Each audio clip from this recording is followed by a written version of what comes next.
All right. That's right. The East is where we're from. The 12 tribes of Israel. In 721 BC, the Assyrian king, he took us down, we fell. With a great escape we went through the Euphrates. The Lord held the water still. To a land where no mankind dwelt, we went. The 12 tribes of Israel. That's who we be. Manasseh, the Cubans, Ephraim, from Puerto Rico, and Valley from the Isles of Hawaii. The Lord is calling back Israel. From Panama, the North American Indian. Come on. Praise the Most High. Ahayah's gathering Israel. The Arabs and Africans told us. Gun boy. Together our wives and children sold us. In the belly of these great ships we traveled in fear. By the rivers of Babylon we found our brothers here. Ahayah gatherer in Colombia, Reuben from Australia, Issachar, the Mexicans. Ahayah's From the power on high. Benjamin, the West Indians, Levi, the Haitians. Ahayah's gathering Israel.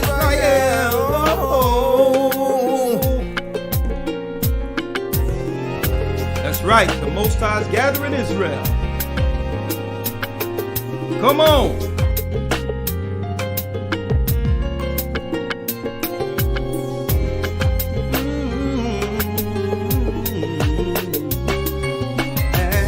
Ashar in Colombia, Reuben from Australia, Issachar, the Mexicans.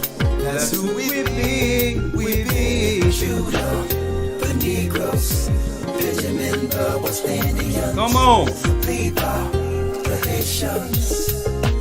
Oh, Manasseh, the Cubans. yeah. From Puerto Rico, and now from the Isles of Hawaii. The Lord is calling back Israel. From Panama, the North American Indians, Simeon, the Dominicans. Ahayah's gathering Israel. That's right, brothers and sisters. The Most High is gathering Israel. I'm Elder Ashar along with Elder Lawyer. He's on standby, Elder Yirach. And of course, we have you all for our weekly broadcast. There's a lot we would like to go over this evening. Please hit the like button so that the traffic can be driven this way this evening, because we have a very, very important broadcast. You see the title? I'm going to give it a minute. We have to get those likes up so that we can get people up in here. The Satanic attack on our children. Okay, this is segueing all the way into where we're going this Sunday with the Academy and beyond with a lesson that I'm going to talk about for the next Academy, since we're actually coming on to our last week of this Academy, the Hebrew and Bible Academy. This is week 12 this Sunday, which means it's open enrollments and you don't want to miss what's coming. And I'm going to be talking about that in a few moments. I see we have how many people in the house right now? Y'all doing a great job. Let's see. Because I don't want to have to repeat myself, brothers and sisters. That's the only way we can make sure we maximize. Oh, y'all doing a great job. We can maximize our broadcast. We up to 1,000. I'm going to wait till we get up to about 1,500 to 2,000. And I'm diving right in. And you know what we're going to touch on this evening. I'm just going to give you a little tidbit, right? Oh, there he is. Little Nas X. Why did they have him on Sesame Street? And what does this mean for our children? Little Nas X. Can't tell me nothing, and all the other stuff he's talking about, and good old country, whatever. I mean, they really promoted this guy. And I want to talk about this evening. Okay, hide your kids, hide your wife. Okay? Because it's going to be on tonight. All right? I'm going to tell you that right now. Okay? So we're going to put them to the side. And, this is the stuff. This is the, this is rated for children right here on this one. But hold tight. All right. Nah, folks, this was an agenda. They had this thing set up for a long time. What you're seeing now was the end game when the world was ready to receive it. Okay, that was the end game. But this is where it started. To show you the demographic they would target with what's out now. Whoa. But I'm going to tuck that to the side real quick. You're doing a great job. What I'm going to do, I'm going to play one more song. And then after that, we going in. I'm going to play one more song. Oh, yeah. And let me talk about this real quick. Brothers and sisters, we have people out there. Okay, I want to talk about it. Probably didn't know and uploaded one of the songs we have with Music with a Purpose, which is actually copyrighted music material. Okay. So yes, the Bible says thou shalt not covet, thou shalt not steal. Okay. And I know some people uploaded it, probably didn't know any better, but I'm giving the brother some opportunity, or sister, whoever uploaded one of the songs that are on the project without permission. At least give the respect to ask before you upload someone's private material. What we're going to ask this person to do, if you're here or you hear about it, one of our songs was put on YouTube. It was Brotherly Love. I'm going to let the brother know, because what I don't want, because it is copywritten, is to actually send a copyright warning through YouTube, because they may take the brother or sister page. And that's not the intent. I don't want that to happen. You understand? But there must be some level of respect one for another before, when it comes to someone's property, that you cordially ask before uploading. Okay, when it comes to our personal material. And I also want to say this, okay, because, and I'm also diving into the calendar right now. I'm gonna dive into the calendar right quick, because we have a lot of information that we're going to go into this Sunday in the Academy. I'm going to talk about it. But even how it was diagrammed and put together, and the days and all that. Yes, the Most High gave it to Moses. We're revealing it to you all. But, we have people out there with great ideas and putting things together. But at least, when you're using ideas that come from someone else, it's only respectful to give an accommodation. Okay, to at least say, well, okay, thanks. The Gathering of Christ Church, the brothers, for putting this together. Boom, boom, boom, boom. This is why when it comes to books, products, whatever the case is, you would have accommodation pages. Also references, so that people will know that the inspiration for a work, who inspired that, who helped. And we have to learn this more so as a people. Okay. And this is the importance that the Most High gives when it comes to the law. The Lord gave order. The law give us order, boundaries, and through that boundaries come respect. Okay, it's about respecting everyone's gift, one with another.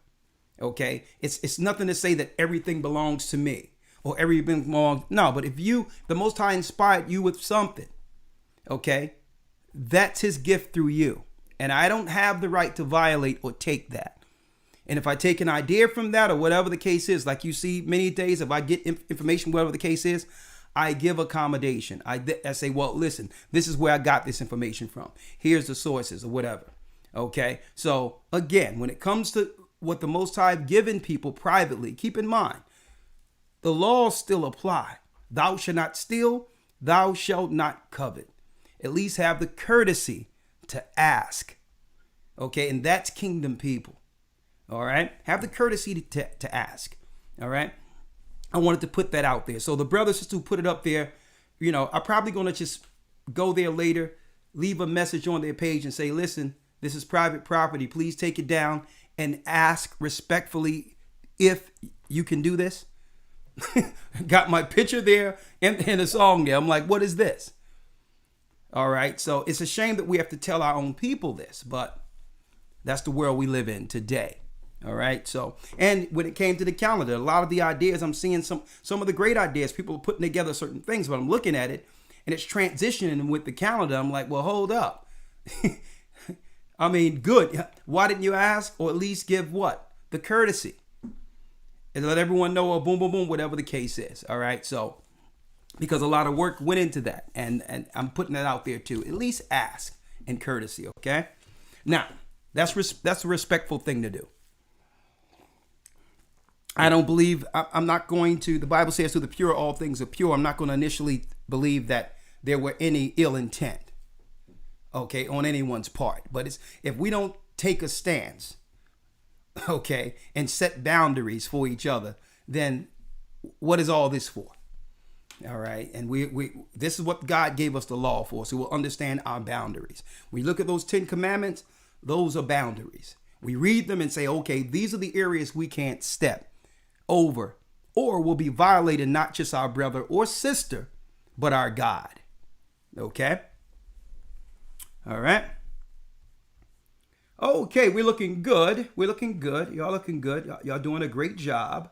Y'all doing a great job. So I'm going to play one more song and then we're jumping right in. We're jumping right in. One more song. One more song. I'm at a fork in the road. I'm at a fork in the road. One more again. And then we're going in. Which way do I go? Let's go it. Let's go. One more again. Hey. Oh. Hey. I was on my way, felt the presence of your son every day. Every day. I let go of your hand, and now I feel a change. Close the door, fall to my knees, and I began to pray. Oh, help me. The cares of the world. The cares of the world. Slowly pulling me away. Now I hear a voice call me to the light.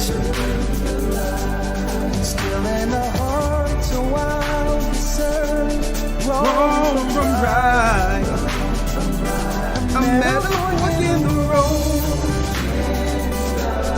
Which way should I go?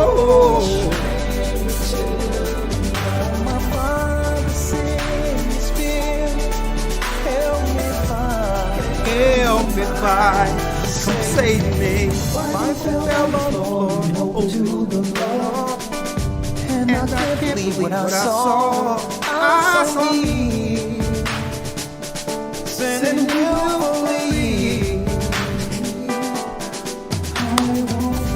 I won't break your law no more. Send your son. Open back to us, children of Israel. Oh Father, please forgive me. I hear a voice call me to the light. In my heart, Come on. wrong from right. I'm at a fork in the road. Which way should I go? Come on.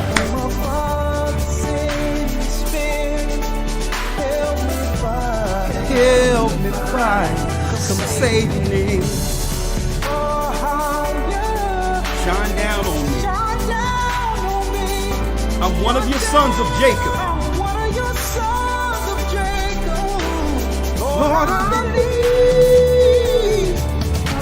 believe. Please bring me to the light. That's right. Your sons are wide alone. Wrong.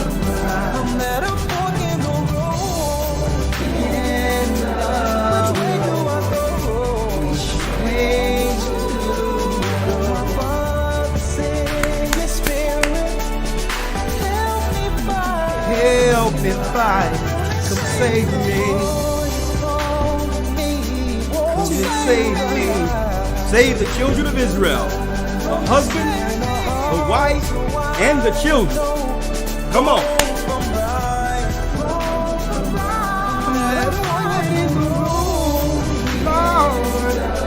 Which way should I go?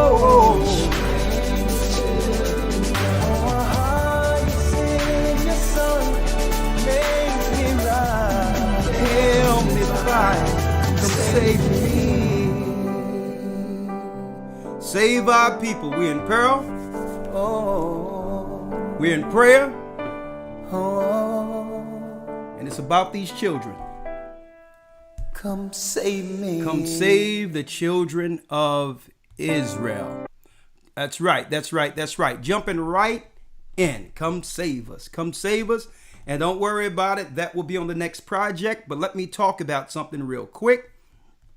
We're in week 12 of the Hebrew and Bible Academy. Right? Let me see here.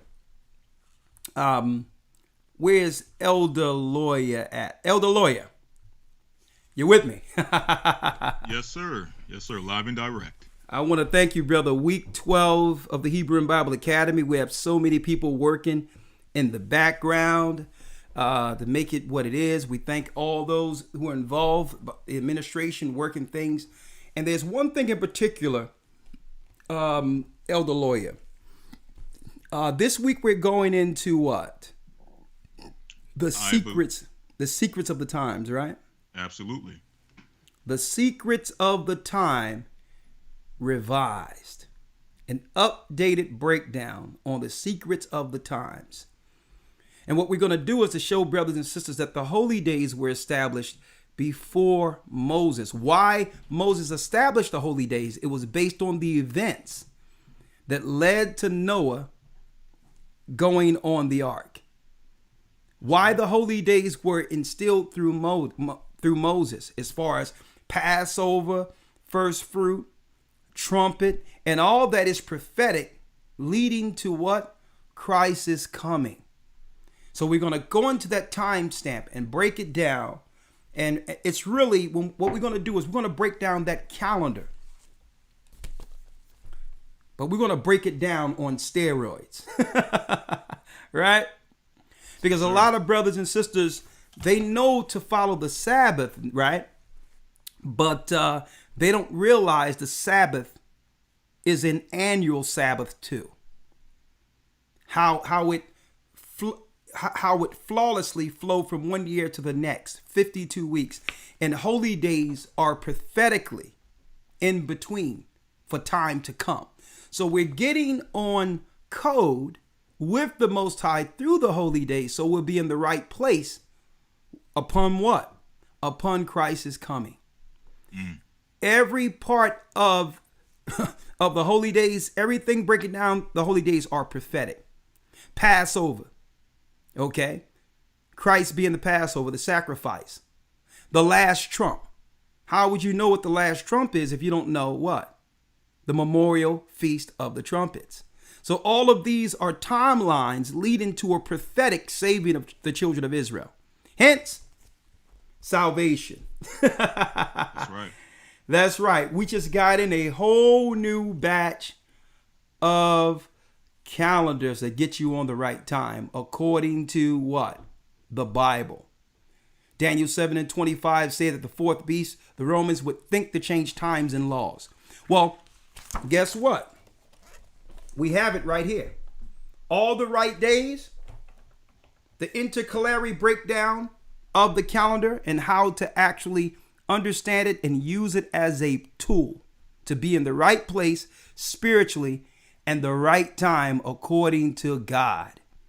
Okay, so here it is. There you go. They just came in a whole new bunch. Why? At the Passover, lawyer, it seemed as if they just snatched everything up a day before the Passover. We have what you call the GOCC network.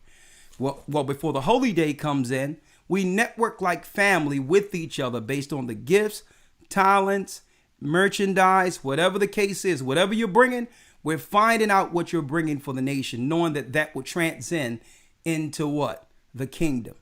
So how we interact with each other, even through commerce and helping one another, guess what? We're rehearsing the righteous acts and learning to be self-sufficient. So before the Holy Day comes in, Friday night, what we do, before Friday night comes in, that whole Friday, we're getting to know each other, GOCC network. And it so happens that we almost sold out all of the calendars to a degree where if people would have ordered, it would have been totally out. Praise the Most High.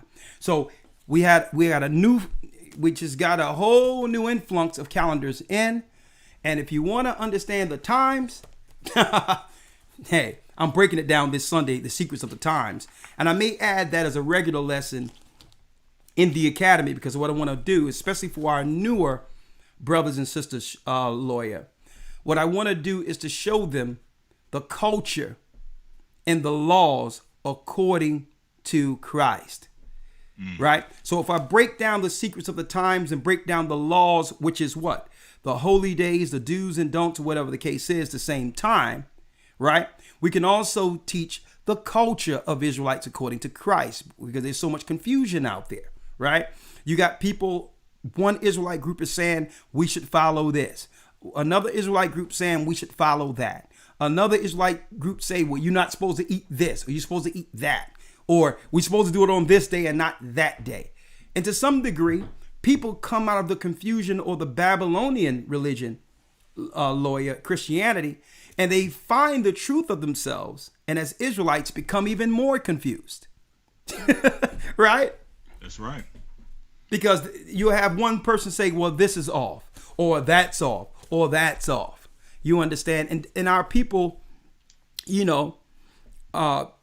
living from really a blank canvas, so to speak, it gets confusing. So what we'll do is we'll break down the laws, holy days, what days, how to follow them with your family, all of that. Okay. Even if you're not with a congregation, how do you keep the holy day? Okay. Solemn with you in the Most High. Well, I'm going to be breaking that down in the next academy also. But hey, make sure you get your calendar. All right. Let me put that out there real quick. Let's see. Yeah. Let me do it here. As you can see, order now. Go to gatheringofchrist.org.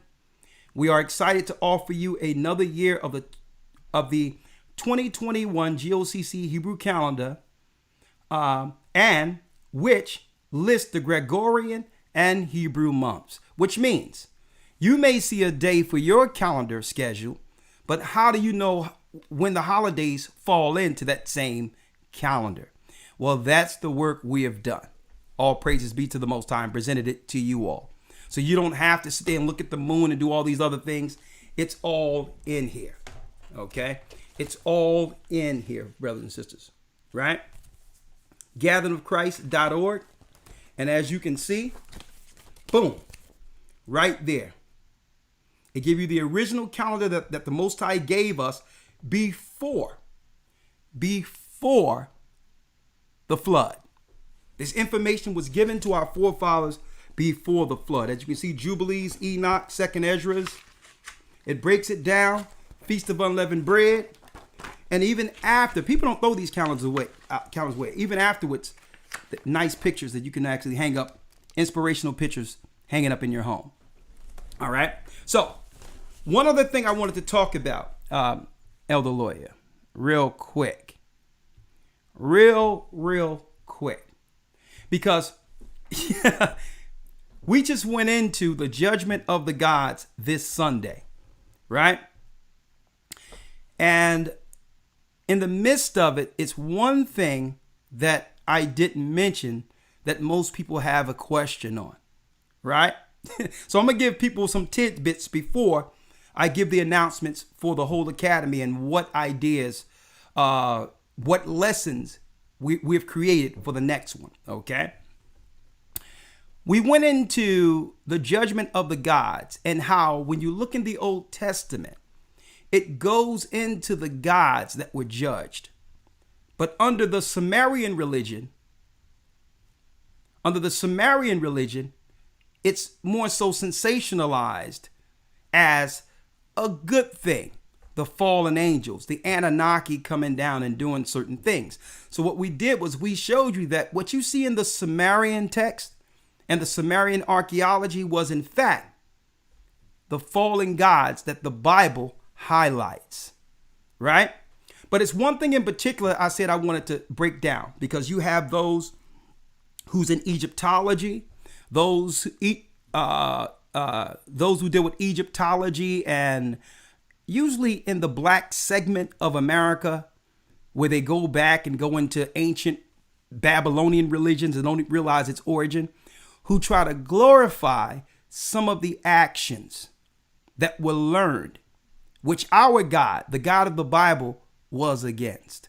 And that's really the friction when people say, well, the Bible is tampered with, we don't deal with the Bible. They don't realize they're being led by gods to do what? To turn their back on the Almighty, and to do what? They don't know spiritually. They're being taught to reject their own salvation, right? But I digress. There's some actions that I said that I would talk about outside of cosmology. I said that brothers and sisters don't even know the origin of when you see people, Elder Lawyer, pouring libations for the dead, right? I believe that became something famous, during the advent or the popularity of rap music. You would see, this is for my homies, and they would pour. I remember growing up in the 2000s, and that was regular. You would see it where rappers and all that are pouring out drinks for their homies. And you have others out there pouring libations and all that, and don't even realize what it is. Well, when you go into the Sumerian breakdown of Sumerian religions, it talks about the afterlife. The afterlife are where the fallen gods are bound. Now, we go into that in full detail to prove the Bible highlights this. And actually, what you see in the Sumerian religion, it actually confirms that what the Bible taught was right. What it teaches is right, that we're not alone. But I'll leave it there until the next academy. One thing in particular, real quick, right, that I wanted to show is when you go into the breakdown of the Sumerian religion, right? If you go down here to afterlife, I need y'all to check this out, folks. Afterlife. The Sumerian afterlife was a dark, dreary cavern located deep below the ground, where inhabitants were believed to continue a shadowy version of life on earth. This bleak domain was known as Qam and was believed to be ruled by the goddess Ereshkigal. All souls went to the same afterlife. Now, hence, this lets us know why Christ had to go into hell to take the keys. All right. Why? Because when Adam fell, he lost power within this earth, and it was given over to the fallen ones, mainly Satan. Remember that, right? So listen to this. It says all souls went to the same afterlife, and a person's actions during life had no effect on how the person would be treated in the world to come, as they claim. The souls in Qam were believed to eat nothing but dry dust, and family members of the deceased would ritually pour libations into the dead person's grave through a clay pipe thereby allowing the dead to drink. So if you want to know the origin of libations, under the Sumerian religion, which is the Babylonian religion, it's really feeding the disobedient spirits, nourishing the fallen gods. So when someone claimed they pour in libations for their ancestors, no, they're not our ancestors, okay? These are fallen beings who are what? Who are in the state of hell until judgment. And that's what we broke down in detail, those gods. What you see, a lot of the symbolisms you see, Nike and all these other things, these are really gods that are stored in the earth until judgment. And this is why those who follow those ideologies hate the Bible. They hate God. See? So I wanted to pull that out there because a lot of people don't even, they thought it was a term like more so, an endearment in respect of the dead. A lot of our people, some that does this, don't even know what it is. But it was pouring water into the ground. And what the Sumerians thought that if you prayed, the magic would take the water through a pipe and actually nourish your ancestor in hell. In hell. Okay? So a lot of y'all didn't know that. And it's above me how Christians do these things, not realizing that you're nourishing, according to their ideology, the evil ones. All right. I wanted to put that out there real quick, but folks, that was just a touch of some of what we go into in the academy as far as breaking things down and giving you the understanding of where it comes from. But who are those guys? The goddess that they show through Starbucks. Who's the god Nike? Who's that god? And were they real? Are they identified in the Bible? Hey, we're going to be going into that, and we're going to be going into breaking down the races of people in the earth. Who are they, and what is the prophecy, not just for the so-called white man, but for the earth? The judgment of the Gentiles highlighted on the next level will be taught in the next academy. So let me also give you, I'm about to go in. All right, I just have to make this announcement since we're week 12 of the academy here. Okay, lawyer, then I'm going to dive in, okay? I think we're at 7:15. We're good. Brothers and sisters, we have just 3 weeks to spring forward with the Hebrew and Bible Academy that starts on Sunday, April 18th. Be there. We will have brand new in-depth lessons that have never been taught before. On what? Portals. The gates between heaven and earth. How do angels travel? And do we have guardian angels? We're going into that. Next academy. Also, portals, the gates of heaven to earth. Number 1. Number 2, marriage and family. And I'm going to really set the stage for that today with this particular topic today, this evening. Marriage and family. Can it survive? And check this out. We're breaking down, instead of the 4 beasts of Daniel, we're going into the 70 weeks of Daniel. Breaking down the full 70 weeks prophetically. And where are we according to that prophecy? We're near the very end, the tippy end. So I need to really go into that. And usually when the Most High give us understanding, we break it down on the school level first in the academy. And then later on, we may, then we go into it prophetically and start teaching it on the streets and talk to the other people out there. But this is scholarly understanding that you can totally understand. It doesn't matter if you went to school. It doesn't matter. You don't have to be a theologian to understand this book, because this book is your book. The Most High have given us the understanding to break it down and to actually put things into lessons, broken down, that's sent to your email. You understand, a lot of work goes behind getting these lessons together. They don't just pop up. Okay, so we put the resources together, the precepts together for you, and you have it right there waiting in your email address. The 70 weeks of Daniel. Come to school. And we have a lesson, the book of Revelation, how it all ends according to prophecy. Now, I dropped a little in our Sabbath lesson when it comes to, yes, there will be portals that will be grabbed through in certain areas, okay? And that cannot be denied, okay? But that still doesn't change the fact that if you are a citizen in a country, you should have the identification that's needed to be able to transition one place to the next. Even though we know in certain areas, the Most High will pull us through portals. It still doesn't change. Paul was what? He was a Roman citizen, which means he had his credentials. So when he went to one city, he was able to show his credentials and it would get him through. So the same thing. We're not going to get this stuff injected. We're not dealing with none of that crap, but we're going to get all the credentials we need. So when we're persecuted in one city, flee in the next. Okay, so we're going to be going into more of that.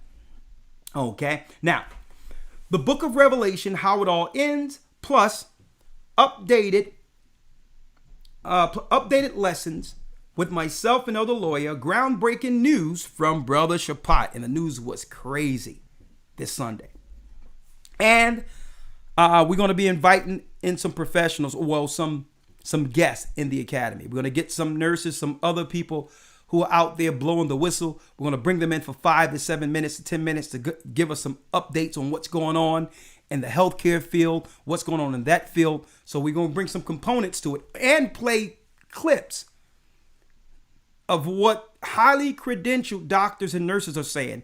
Things that we cannot say here, we have to do there. I mean, it's a blessing that we're here before you because we almost, they almost struck one of our lessons we just did, just divulging some information, warning our people from the beast serum. Okay, so you can get a lot of that in the academy and more. And those who are in the academy, y'all can call in today and give us tell brothers and sisters what you've experienced there. We're going to open that up. Okay, now the enrollment is open. Listen to me clearly now. Here's the dates. Our people are always working in the last minute and then they get upset with me trying to call, whatever the case might be. All right. Enrollment is open until April 16th. They open now up until the 16th of April. Enroll today. Go to historytimes.org. You see that right there. historytimes.org to enroll. It's only 2 payments of $75. $75 for the first month, $75 for the second month, and then you got to worry about it. You're paid up for the whole academy. You get the third month. It's that simple. 2 payments of $75, you get 3 months, 12 lessons. So get in, all right?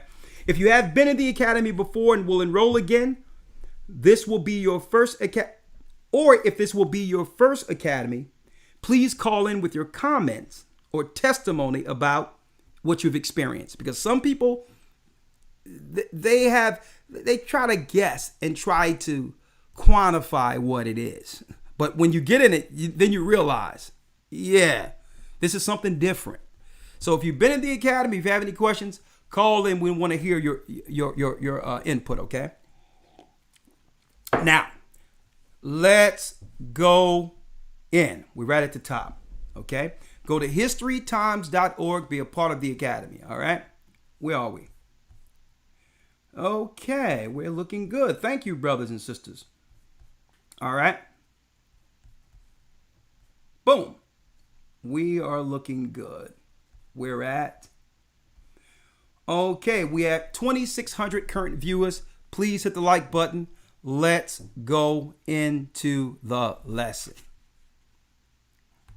And later on, right after, before we open up the calls, I'll bring in Elder Gabar. Okay. Also, a lot of people ask me what's going on with Gaja. Gaja's fine. He's in Jamaica, and he'll be chiming in soon enough. Don't worry about it. He's doing fine. All right. Let's go in. Boom. The satanic attack on our children. Now that the evil powers has successfully separated the man and woman through countless agendas. That's right. Feminism and every other agenda. Incentivizing people not to have a man in the home. On and on and on and on and on. That was a calculated attack against family. And we as a people have been disproportionately affected. Out of all races of people, the children of Israel, especially black people, have been affected the worst. To a degree where it almost seems, on purpose. Now that the evil powers have successfully separated the man and woman through countless agendas, we're entering a new age where children are now open game to become citizens raised by the beast and for the beast.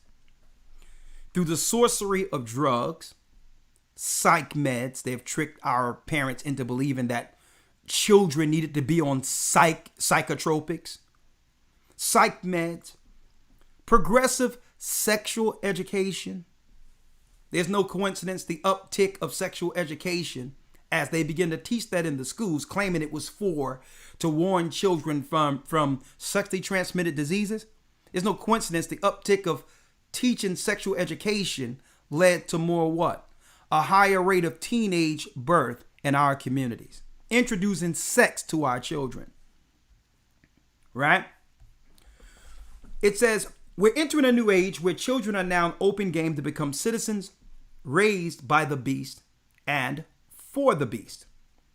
Through the sorcery of drugs, psych meds, progressive sexual education, and the immoral behavior taught through the entertainment industry, mark that.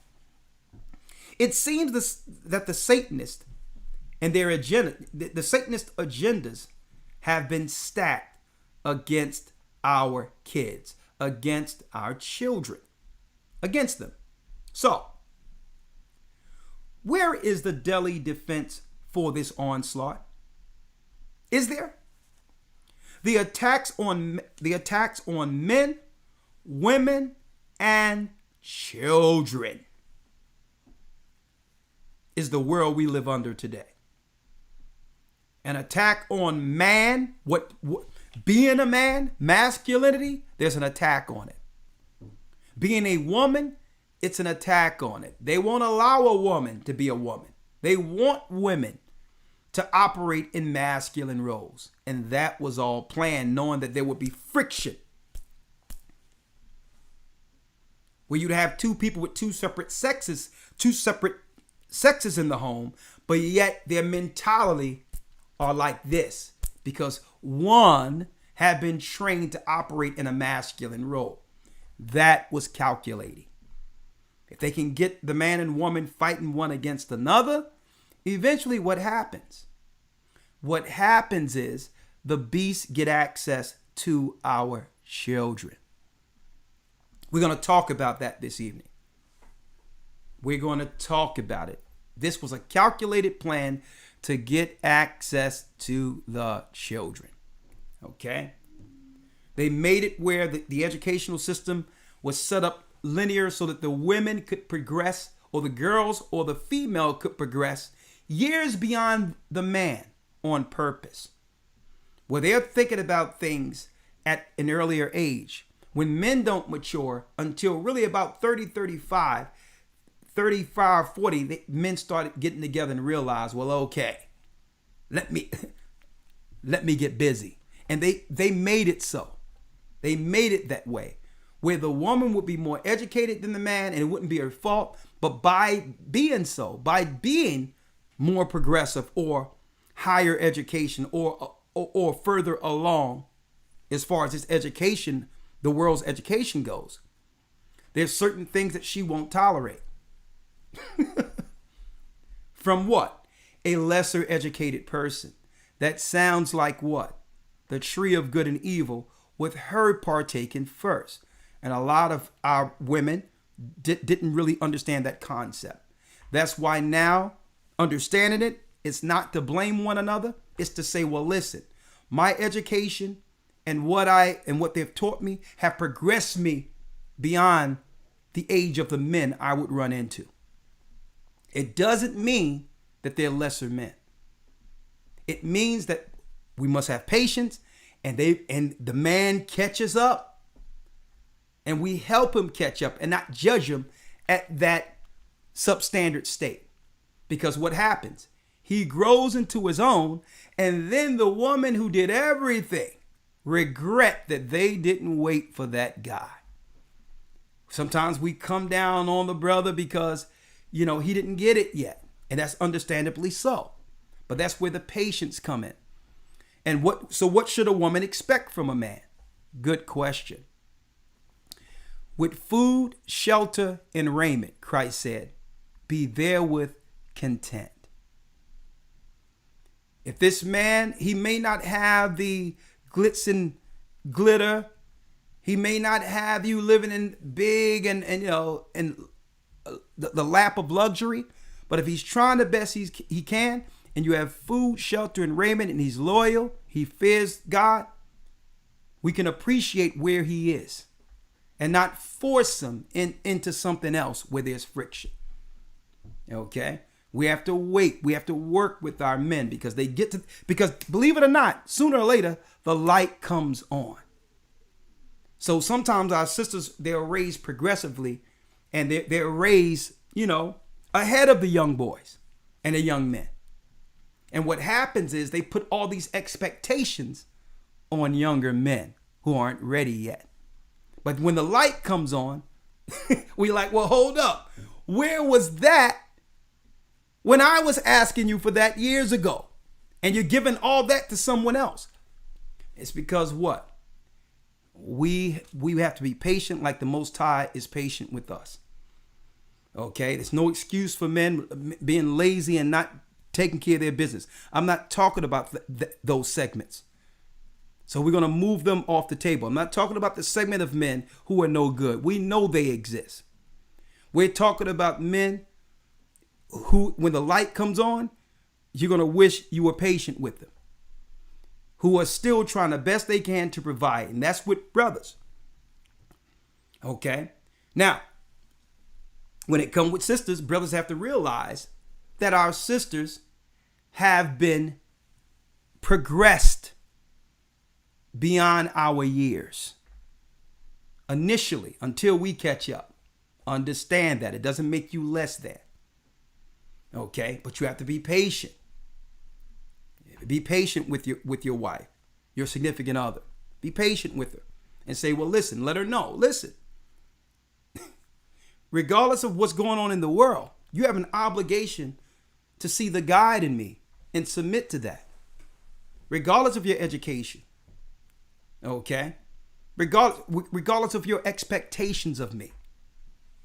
Okay? My expectations have been laid out already with the Almighty.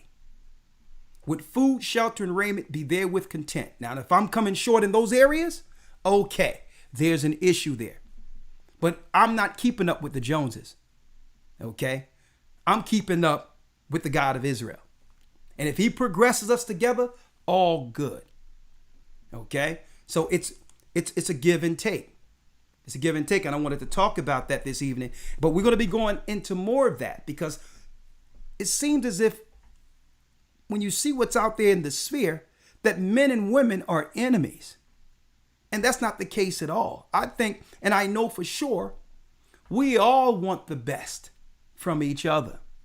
The enemy is causing the friction.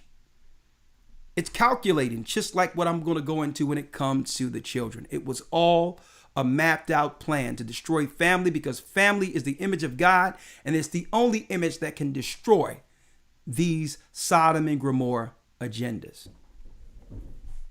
Okay? I wanted to talk about that. But we're going to go more into it in the academy. Will family survive? Keep in mind, folks, and a lot of you don't understand this because we've been taught in America to work backward. Okay? Even in America, I mean, growing up in North Philadelphia, it was a thing called, a phrase called, or a statement that said, well, people hustle backwards. And I'm saying that because, brothers and sisters, You have to realize family is business. So we're hustling backwards. We think if we get a job, that's our business. And we take the money home for the family. No, that's a servant. That's a servant. When you look at some of the movies out there, perfect examples. Even the Bible gives us examples. But when you look at The Godfather and all these mafioso pictures, it's about the family business. The family is the business, not the other way around. Not the other way around. It's the expectations you first have that one would have within his family first. The goals you have there first. Transitions out of the home into the world. Not the other way around.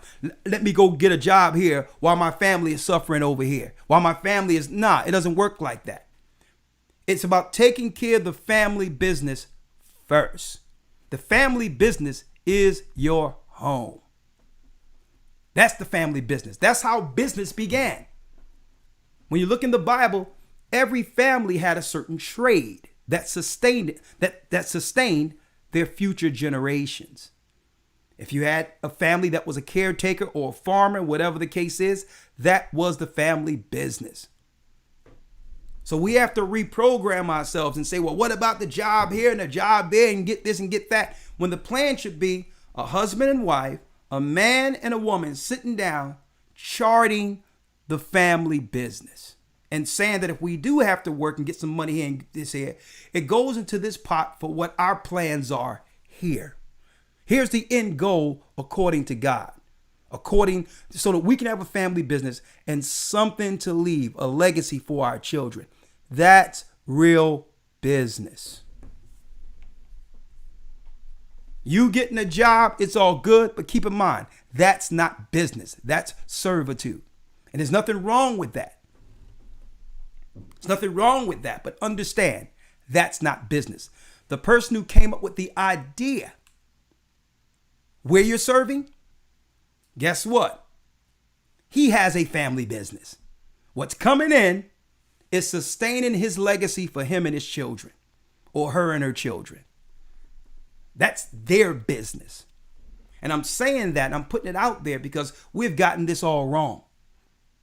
You got brothers and sisters out there who think, well, I got to do this because I got to get a job. But yet, if our families are in tatters, what good is the money? If our children aren't protected and left to the state to be destroyed, what good was our job? What good was your job? And be like, oh my God, I worked my fingers to the bone. Where did I go wrong? Oh God, what happened to my son or daughter? Because you was dealing with their business and not God's, the family business.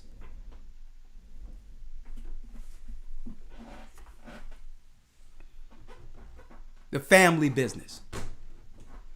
So it's charting those particular, what you would call benchmarks. Okay, and through those benchmarks, you're charting levels of success that starts in the home.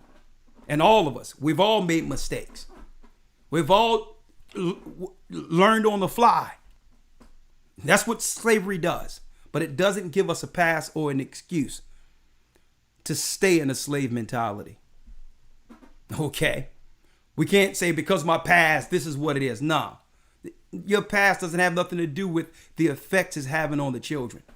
A man and woman have your business is those children. Because if you don't get to them, I'm going to show you who will. God is going to show you who's already gotten to them. Okay? Elder Lawyer, before I go into anything, you have anything to say on that? No, sir. Let's get into the show. I'm very interested to see what we have in store. So let's let's get it started. Let's get it started. Thank you, Elder Lawyer. I have some of the articles that I can go into, but of course I have to save the articles that we can't talk about and still preserve a YouTube page. Number one.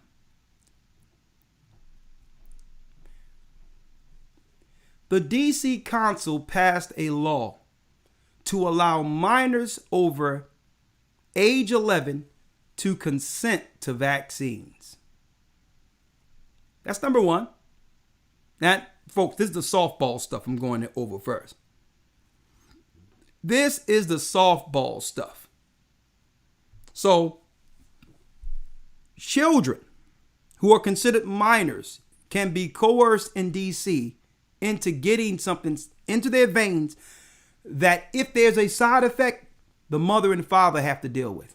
9 times out of 10, if it causes a psychological issue, whatever the case is, while you're at work, right?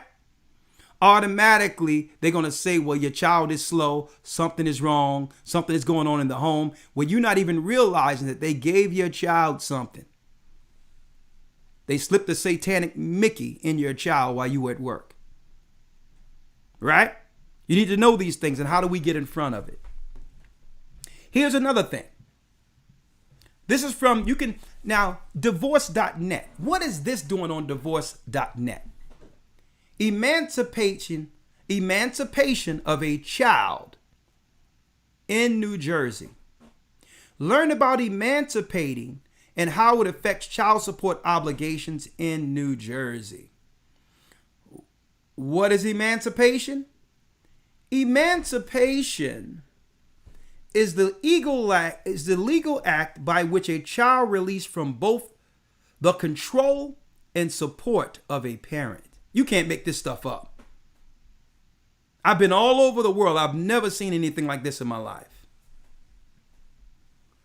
Where a child can say, you know what, I want to divorce my parents. They took my cell phone. They're not allowing me to get smutted out and send out of here. So, what I'm going to do is I'm going to say that my parents are bad because they don't want me to get the injection, and I'm going to divorce my parents. Emancipation is the legal act by which a child is released from both control and support of a parent, practically speaking. This means that the parent can no longer make decisions for the child, and the child is no longer entitled to financial support from the parent. Yeah, you can get a lawyer, sue your parents in divorce court, and divorce them. Okay? Did y'all know that exists? Right? There's more.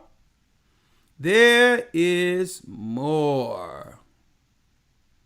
Oh, lawyer. I hope you're ready, young man. I hope you are ready.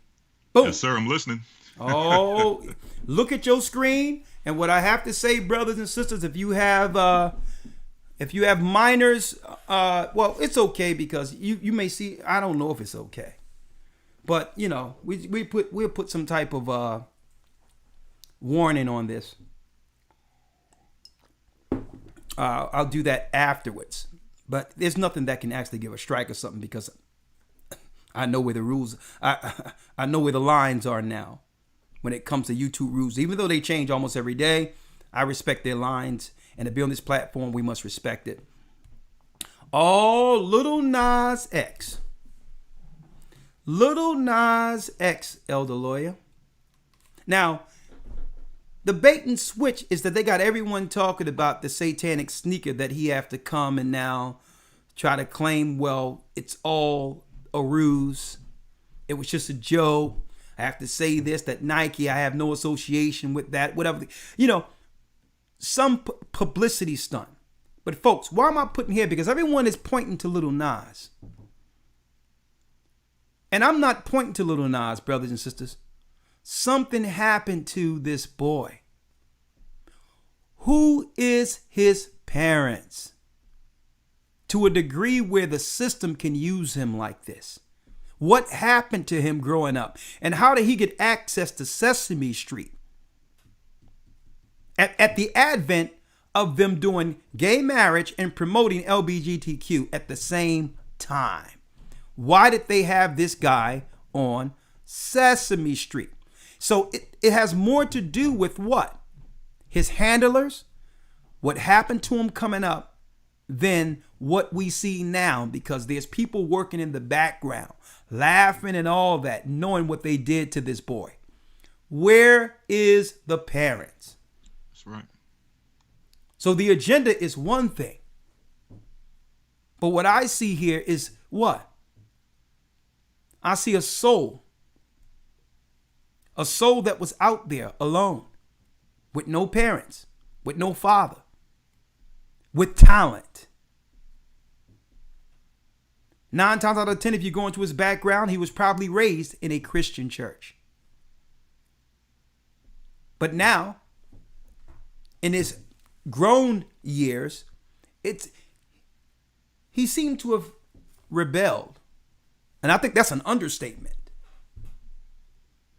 He done went beyond rebellion. But what no one is talking about is what happened. What happens to a boy that shapes him to this degree? Lawyer, it's time. Sir. It's time now.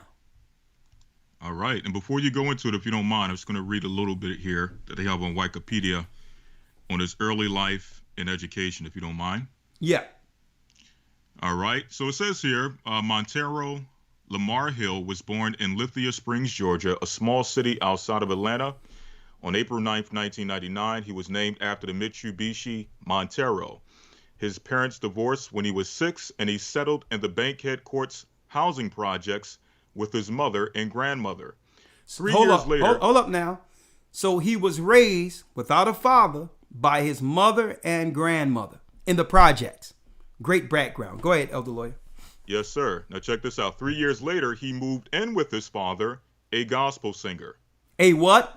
A gospel singer. A gospel singer. So what's going on in the churches? Mm-hmm. And you know what goes on in those choirs, right? Read on. Although initially reluctant to leave, he later regarded it as an important decision. There's so much stuff, I'm going to say the nice word, going on in Atlanta. If I would have stayed here, I would have fallen in with the wrong crowd. I'm going to jump down here because it makes mention... Hold up. So he fell in with the right crowd? Somebody showed me. Listen, what's behind him right now, what I'm seeing on the screen? I mean, you can't get no more shadier crowd than what I'm seeing. I mean, what's behind him on the screen? What crowd did he said, I didn't want to get caught up into the wrong crowd. So what crowd did he find? We're going to show you in 1 second. Yes, but go on. Just one last point. He spent much of his teenage years alone and turned to the internet, particularly Twitter, creating memes that showed his disarming wit and pop culture savvy. His teenage years also saw him struggling with his coming out to himself as being gay. He prayed that it was just a phase, but around 16 or 17, he came to accept it. You see that? So lawyer, I'm going to ask you to fill in the blanks. What's conveniently missing from that particular Wiki page, or for that article that you've just read concerning his upbringing? What does it seem is conveniently omitted from that? If you were to ask me, it seems that they omitted what happened that got him to that point when he was 16 or 17 and had to come to grips with something he was struggling with. They left out the fact that at some point something entered in or someone came in and did something to him, which brought him to that point, if you would ask me. Yeah, allegedly, but even when regular straight relations, there's activity that leads to you growing into your interest when it comes to a man or a woman. Usually it's a girlfriend growing up or something. Somebody came in and interest him towards the gay life. Before he was 16 or 17, obviously, something was going on with him being raised by women with no men involved. And by the time he linked in with his father, it was someone that was on the gospel choir. So the question I have, allegedly, I don't know who touched the boy. And if it happened, why aren't we highlighting that? Because we know what happens. I grew up in the Christian church. I grew up in the ghetto. And lawyer, let me ask you, why is it that this particular behavior, last question, seems taboo?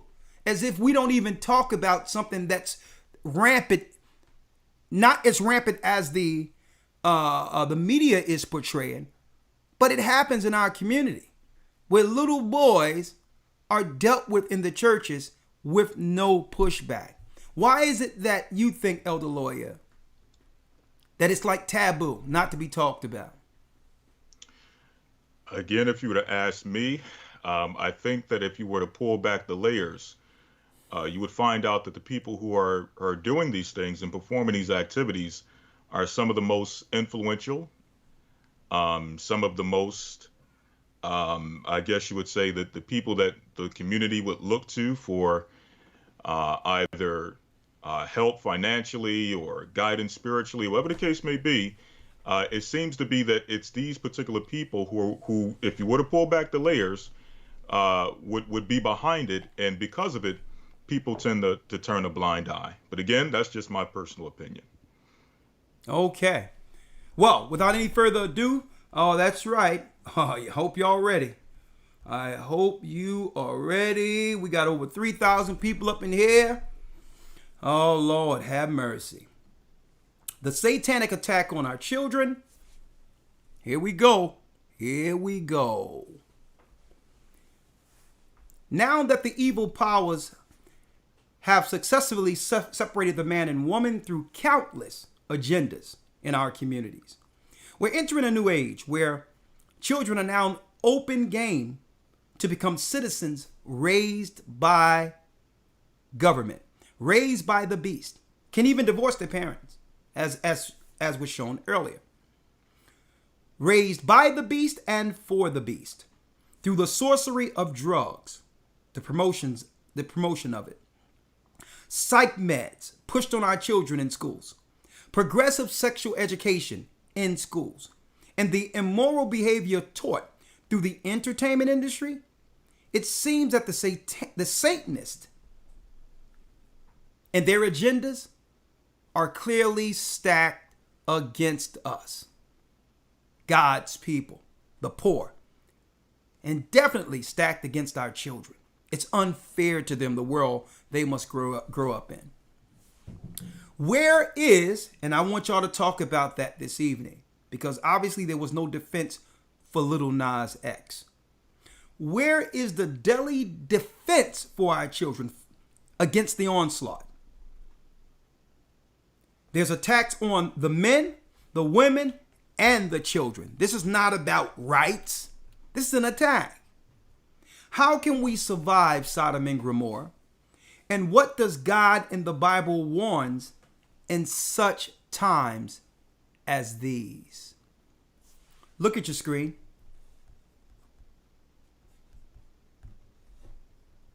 This is a shame. Look at your screen. That was a little boy raised in the projects by his grandmother and mother in Atlanta. Later, that's right, later given to his father to learn about God, and it was he was taken to church, obviously. And here it is, he comes down a pole into hell, lap dancing for Satan the Baphomet himself. If this is not a direct showing of emasculating and them outright saying that we have defeated the black man, if it's not saying that, I don't know what is. I don't know what is. Okay, and we're going to put parental guidance on this.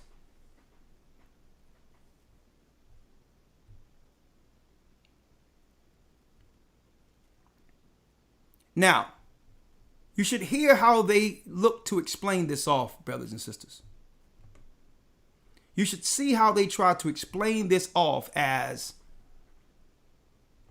him just expressing his artistic freedoms. When usually art imitates life. And I don't see nothing in life that would lead someone into believing it's okay for a young boy who once believed in Christ, who claimed he believed in Christ, to have a video doing what? Lap dancing in hell on the Baphomet. This is an introduction of Satan and a total emasculation of the black man. And there's no one out there calling this out for what it is. First you had Charlene Theron, that demon in Hollywood, walking down the street with two black boys she adopted, and now she claimed they're two little girls in transition. And now this. So, how are they explaining this off? They claiming that this is him. Call me by your name is. Hold up here.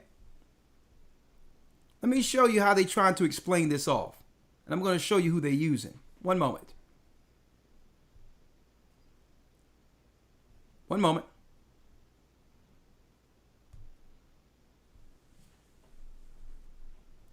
One moment. Just make sure no commercials are playing. Stick with me.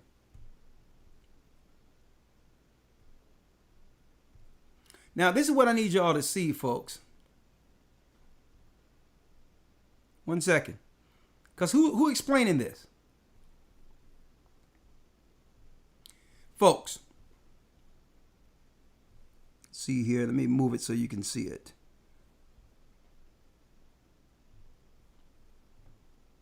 You should see, folks, the smug look on this guy's face on ET Live as he's explaining off Nas using his artistic expression, which he should have the freedom to do so, just like Christians and others have the religious right to show forth their belief. This is how they're explaining this on in it. But you should see the look on his face. This guy is salivating, laughing. This guy. And you got this sister here. You would think that she would say, you know what? I'm appalled.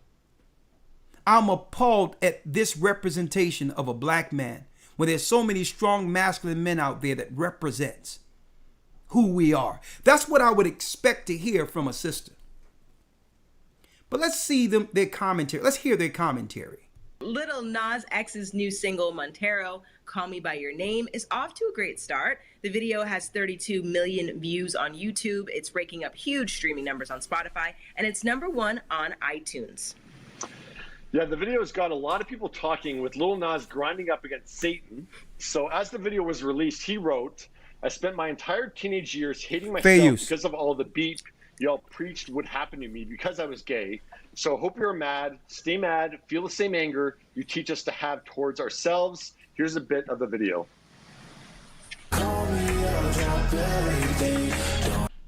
Fair use.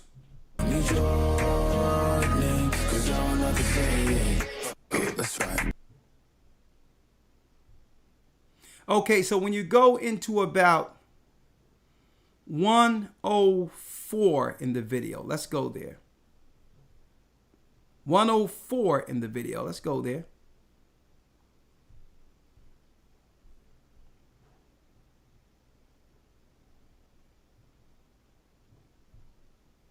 It's what? It's him next to the Baphomet.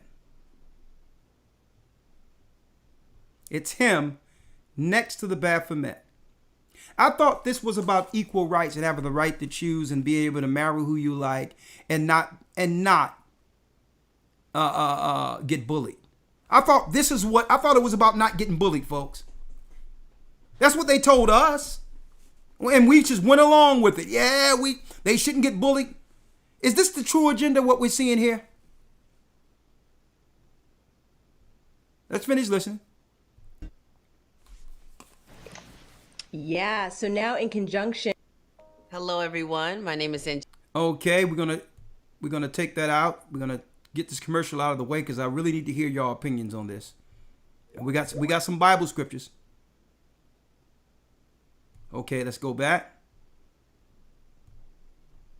Fair use. Junction with the song Little Nas X has collaborated with MSCHF Mischief on Satan's shoes, which reportedly contain a drop of human blood in each pair.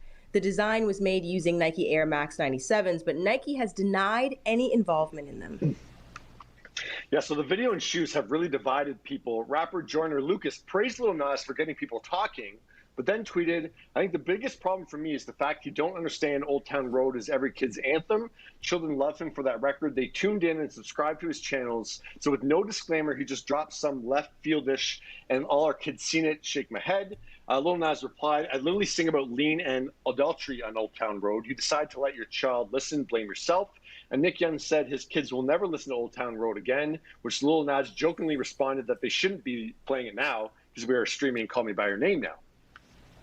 Yeah, Kansas Owens also mentioned him in a tweet that included George Floyd and Cardi B. Little Nas responded to her saying, you know you did something right when she talks about it. And then the governor of South Dakota slammed the shoes. So Little Nas said, you're a whole governor and you're on here tweeting about some damn shoes. Do your job. And when conservative author Nick Adams said he nor Cardi B would last 30 seconds debating Candace Owens, Lil Nas responded, you can't last 30 seconds in bed with your wife. Okay, so yeah, tons of comments. Mimi says people are putting too much thought into this. It's just a song. You're supposed to enjoy music. Judges says, yes, that was everything. Love it. And he says, Call Me By Your Name is fire. Conservatives feel threatened by anything that challenges their heteronormative life. This is art, an iconic video. Deontay says, horrible images trying to make gay look like devil worship, shake my head. Vivian says, WTF. Klutz says, ew, I don't like it. Yeah, what are your thoughts on any of it? Oh my goodness. Well, first of all, Little Nas X is 21. There's that one point of this. The second thing is, I was initially touched when I read his quote prior to seeing the video because I want everyone to be liberated to be who they are authentically. And if he feels like he couldn't be himself for so long and now he feels like he can be himself, that is what I love to see. The video is not for me. It's more the devil part of it. But at the end of the day, it's the entertainment business. We've seen artists pushing the envelope and doing things that are considered to be offensive time and time again, whether they do it are for artistic purposes or whether they do it to seek attention. At the end of the day, art is up for interpretation. Now, I don't feel like it's Little Nas's ex. I don't feel like it's his responsibility to worry about y'all's kids. Okay. Right. Would it be nice? Yes, of course. It would be nice for everybody to worry about y'all's kids, but we don't. Okay. Considering he became successful off Old Town Road and, that is a young demographic supporting him and they made him rich and successful. Yeah, I would love for him to care. Of course, that would be wonderful. But again, hold that. Lawyer, I definitely want your opinion on this. 1 second. I definitely want your opinion on this. And it's deep how, I don't know if y'all noticed this, brothers and sisters. But you see how she excuses it and say, well, it's not her personal taste. But when really they're giving carte blanche to this. Let's finish here. And he's not required to. He can do what he wants. It's your job as a parent to decide, what your kids consume, in my opinion. I also didn't get the point of him saying Old Town Road was about lean, and I never got that. It isn't even, it's not clear. You know what I mean? Like this video is one thing and it's very direct. Old Town Road, it's like, it's up for interpretation. Like, I don't even know what we're talking about in the song. It could be for anybody. Right. Rocco says, guys, the video is being shown to children. How are you okay with this? This is not art. It's porn. Okay. Barnes says, I appreciate artistry. However, this is the first time I clutched my pearls. I was uncomfortable, and it's just not for me. Good visuals, though. Yeah, first off, I love the song. He's been teasing the song since last summer. He tweeted like a little bit of it. I love the song. I love its final release. So this song is absolute fire. When it comes to the video, when I first watched it, yeah, I loved the idea of him taking this idea that, gay people are going to hell And so he's like, okay, I'm going to fully embrace that, see how you think. So to take that power away from people, that's what I think it makes people uncomfortable, is the fact that, oh, now we can't hold that over you. Now we can't say you're going to hell because you're kind of embracing that. And the other thing I thought too, watching this video, is that maybe things have changed now, but this used to be, you can weigh in this used to be what was expected of female pop stars in the music videos, to do these kind of dances. And so now we have a male doing that. I think that's what makes people uncomfortable too, that we've never seen a male artist do this to this extent. So I love that he's doing all this. The only thing I hope with Lil Nas X is, like, I love when he just has the like throwaway responses on Twitter, like it's not affecting him at all. I don't like him getting into the petty responses, like the one about you can't last 30 seconds with your wife. Those kind of petty responses, like, don't really further the cause in any kind of way. I think it just fuels the conservative, their power when he gives responses like this. So don't think those are necessary. And the only thing I hope with Lil Nas X, like, he's taking a lot on. Like, he is a trailblazer in every sense of the word. I just hope he has that support behind the scenes, because a lot is coming at him. And he's, like you said, he's only 21. And I love that he's doing all this stuff and he's willing to be out there. But this has to have an effect over time, that all of this energy is coming at you. So I hope he's able to get away from social media as well and just live his life. So I hope he has that support outside of the persona that he's building as well.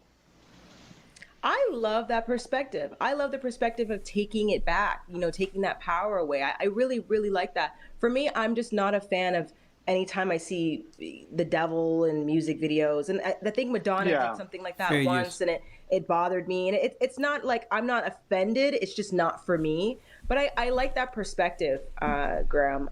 I just think that in terms of, like, the responsibility, people saying, kids are watching this, Little Nas X doesn't come with a rated PG warning, and it's for every song across the board that he puts out for the rest of his life. It doesn't work like that. It's entertainment. It really is your job to listen and pay attention to what your kids are consuming. And I know it's a lot of work, and I know parents already have so much on their plate, but it really isn't Little Nas X's responsibility at the end of the day. It would be nice, but it's not. No, like any artist. Yeah, I never understand that idea that parents just let their kids listen to any kind of music and just don't monitor it in any kind of way. Like, they should be listening to kids pop versions of these pop songs. If you really wanted to listen to pop songs, like, I didn't listen to any, like, grown-up artists till I was like 10 years old. I was still listening to, like, Sharon Lois and Bram and stuff like that. Like, I wasn't listening to pop music when I was in my single digits. So yeah, like, give them that music. They don't need to be listening to pop music. But yeah, if you're going to let them, then you need to monitor it. It's not up to artists to be a kid's or a children's artist all of a sudden. Like, it's just ridiculous for Jordan or Lucas to say that. It's just odd. Oh, so it was odd for Lucas to say that, right? Well, this is what they're missing. It was like, well, parents won't let their child look at this. It shouldn't, this is art. He's grown, right? Well, I'm going to show you the calculated plan. This is what your children were looking at about 2.5 years ago.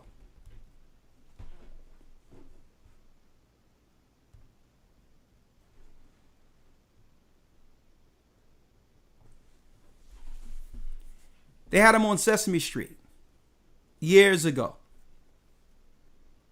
So it's too late to say, to censor your children from this guy. They introduced him initially knowing that they would go here. Now, what is this telling our next generation? That what they would have to compromise or do to become famous. I know growing up singing and all that, what inspired me to want to sing. So they need to stop acting as if this stuff is just by chance, as if it isn't calculated. The last shoe to drop before the black family is utterly eradicated. And we need to talk about this. Don't try to claim, well, parents should have more responsibility over what their children watch.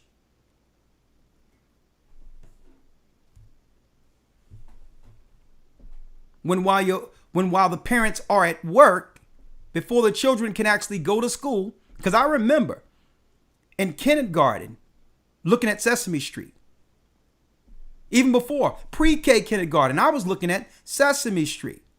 So you can't say, well, it's the parents' responsibility to make sure this stuff is censored when he was introduced right up under their nose to Nas X on Sesame Street.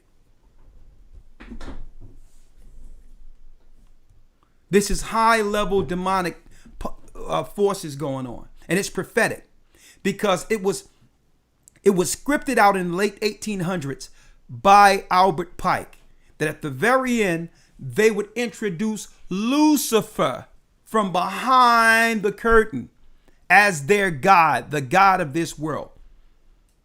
That through all of this, the confusion they've created in the earth by tearing people down, dividing people through lines, and the uptick of immorality and the disbelief in the Bible, that at this point, the whole earth would be ready to receive Lucifer as their God. Let's set it up now. Elder Lawyer. Yes, sir. The floor is yours. Well, I think the last statement you made, it says it all, especially when we're talking about the entertainment industry.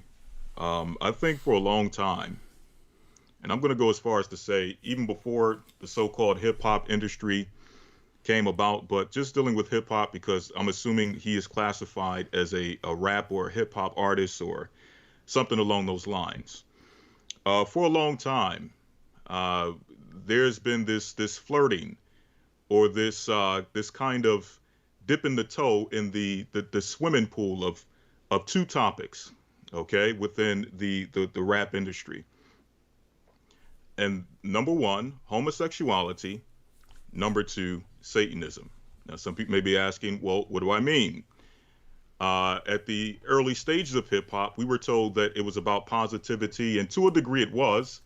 I'm not going to take away from that, but the people that are credited as the originators or the godfathers or those to be respected when we talk about the music industry, either dabbled or has made mention of or has made remarks alluding to them being an allegiance to Satan, or there have been allegations about homosexuality. Okay, it was just a few years ago, not too long ago, that we seen one of the quote unquote pioneers of hip hop have allegations brought out about him molesting children. And when it was brought out, people from his era were stating, well, the children thing, we didn't know about that. But as far as being, having the alternative lifestyle, yeah, we saw signs of that. Everyone kind of knew. It was an open secret. We knew this guy was a homosexual. I'm pretty sure you all know who I'm speaking about. So it was known from the beginning, and it was attested to by people of that era that one of the people that they celebrated and respected as one of the pioneers, dabbled in that lifestyle and went even further into alleged molestation. Okay, you move on down the line, you go to pushing towards more modern times. Okay, you had Snoop back on his album. Okay, Murder, the song "Murder Was the Case," when he's having a conversation about how he sold his soul to Satan. Okay, hip hop has been dabbling with this for a long time. Biggie Smalls, "When I die, I want to go to hell because I'm a piece of crap. It ain't hard to tell." Okay, all of this it's been evident. It's like you just mentioned that they've been pushing towards this thing for a long time. And I don't think people realize, I know we want to put all of the energy because he's an example of the end result of something that has been pushed and all the energy has been going towards this moment for a long time. Okay. Jay-Z, he had made his allusions to worshiping Satan and showing outright disrespect to the Most High. Okay. On and on and on. You've seen this all throughout the many different generations of hip hop, of dabbling with homosexuality and Satanism. And now Little Nas X, being one of the spiritual children, if you will, of the hip hop generations, he's just the culmination of everything that they've been pushing towards for a long time. Yeah, but lawyer, this is another degree, because I've seen even coming up, there was a clear distinction between the music business as far as us growing in the urban areas with spiritual music, praying to the Most High in our music, praising Him. Even when it came to R&B, there was still a certain level of fundamental traditional values within our music. And we looked to the other side. We looked at these white punk rockers as these crazed Satan worshipers, and it was so foreign and so separated from anything that we would actually delve into. On stage, biting the head off of chickens and painting their face and all that. But it seems as if this is even, this has beat that by far. It's like they want this whole thing to be glorified. This satanic worship using men, specifically black men. And personally, we should be offended with that. There should be where's the masculine voice? They don't even have men speaking on how this is going to affect the generations to come. And that leads me to where I'm going to go to in a second. But I'm looking in particular to that Albert Pike's political quote. One moment, from Morals and Dogma. Huh? Nihilist. That's what it is.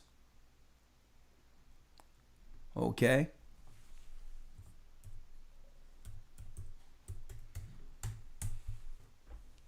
Hold on. It says right here in Morals and Dogma. Okay, let me show others. Let me share this with you all. For those who didn't know that existed, Albert Pike, 33-degree Mason, in the late 1800s made this quote. Let's see. It states, let's see. Get rid of that and let me blow it up so you all can see it. Bear with me.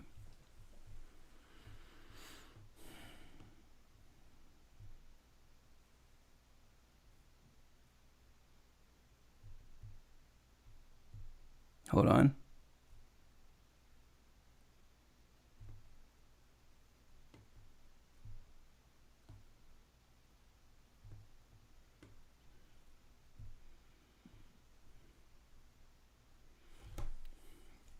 I'll tell you what I do. One moment. I'm going to minimize me so you all can see it.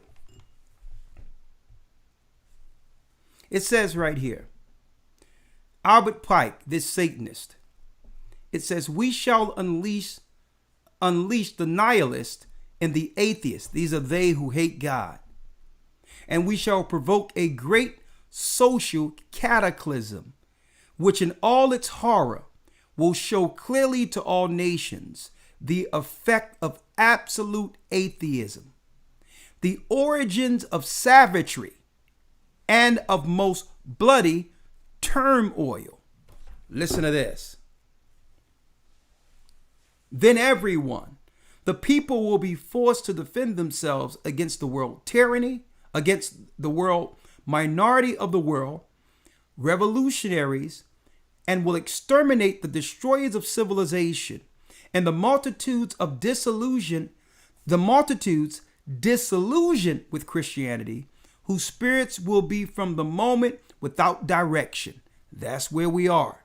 And leadership, and anxious for an ideal, but without knowledge where to send its adoration, will receive the true light through the universal manifestation of the pure doctrine of Lucifer, brought finally out into public view.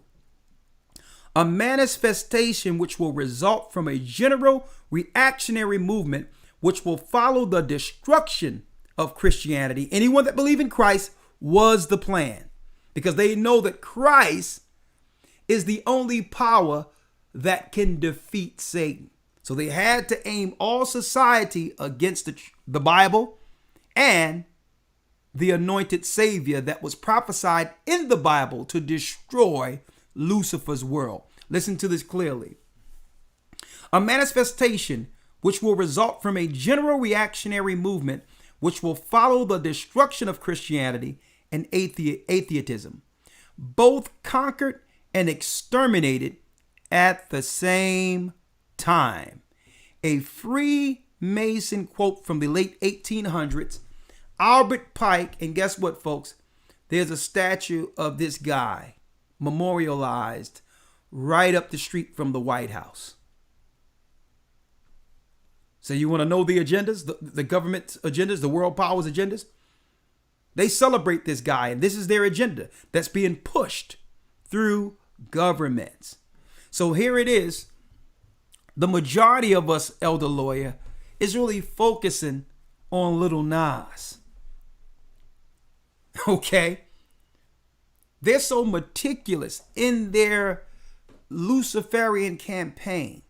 They'll have you just talking about Little Nas, his sexual preference, his expression of art, when really this is an old agenda to destroy God's people by making a world of unbelief. And now, if you can get to the children now, Sesame Street and all that, right? Now, once everyone is separated on every line, Lucifer now can destroy all people who are walking with unbelief, and he can destroy people without hand. And this is why I wanted to talk about this evening. What are we going to do? Before you say anything else, Elder Lawyer, I need you to get a few scriptures here. The satanic attack on our children. What are we going to do? Now that the evil powers have successfully separated man and woman and have man and women at odds through countless agendas, we're entering a new age where children are now open game to become citizens raised by the beast and for the beast, destroyed by the beast. They have promoted drugs, sorcery, psych meds, progressive sexual education, immoral behavior taught through entertainment as we see now. And it seems like everyone is going to their own business without dealing with what? The true business, which is God's business, family. They had to first get you chasing the carrot out there in the world, thinking you're creating something or getting something, while they keeping you distracted, dangling a carrot on a string to get to your and our children. It's a satanic attack. They have successfully, I believe they have successfully destroyed the cohesion of family. Starting with you attack the parents and separate the parents. The children are open game. And I know we come up with all these excuses to why we're not taking an extra care to our children like our foreparents did. We got all these lavish excuses of why and making it as a facade, making everyone believe that it's really our children's best interest at heart. Well, we doing this for the children. Nah. It's a front. It's a front. Somehow Satan has gotten to our children, and I want to talk about that, right? How do we close the gap? At least on those who would like to be saved. The world has gone to hell, so there's not much we can do. The whole world have been fully affected by this agenda, which has now come to an apex. But what can we do to close the gap now? Okay, I want to talk about that. The satanic attack on our children. That's what I'm seeing when I see Little Nas X. I pray for the young man. I understand that he was left out there. That something happened to him, allegedly, growing up, that's being covered up by the mainstream media that led him to such acts.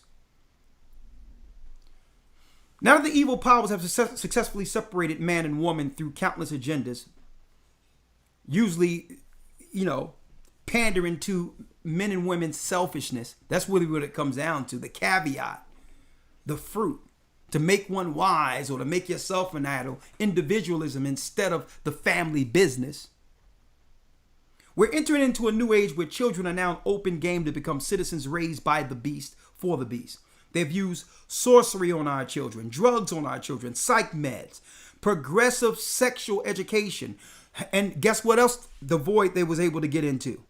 The chasm, the loneliness, the chasm of loneliness that's left there that only parents can feel.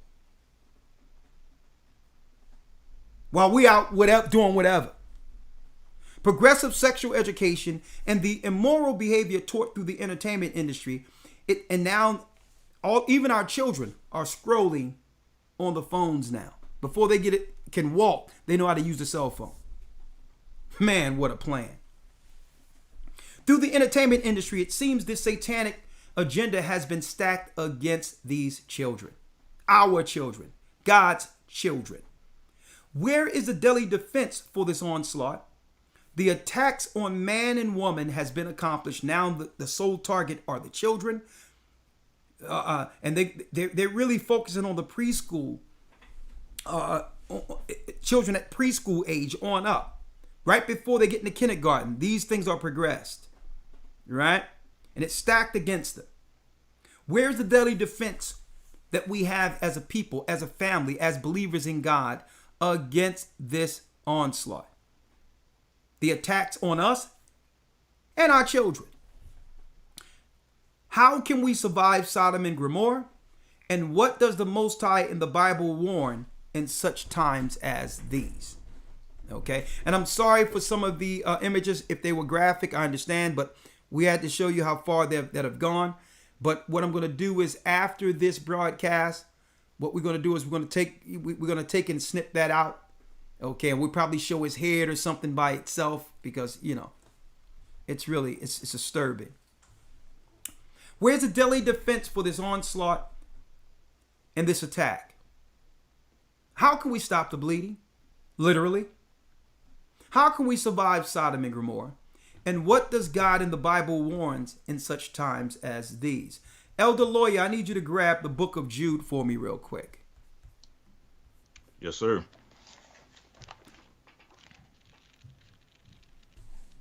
I mean, you would expect where's the entertainers at? I mean, where are the men standing against this publicly and saying, well, listen, we need to shut these outlets down for portraying us as such. You can't portray, a woman in certain, in certain fashions unless they want to promote you that way. Okay, there's pushback. So, I mean, where are the men standing and saying, you know what, let's shut this stuff down? It's not right that our people, our children, our daughters can see our men in such compromised, quote, proverbial positions. Let's read, Elder Lawyer. I need you to get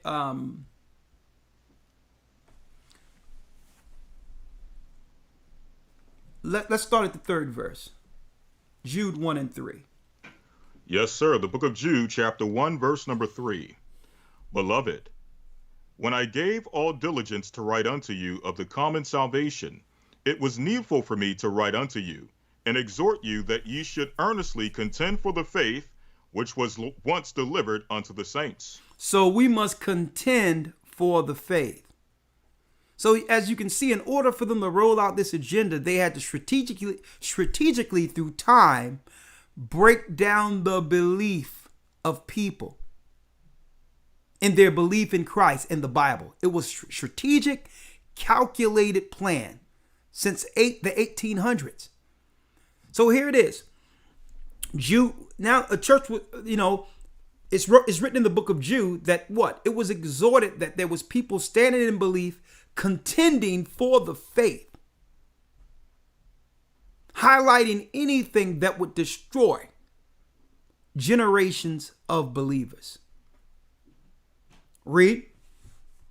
Verse 4.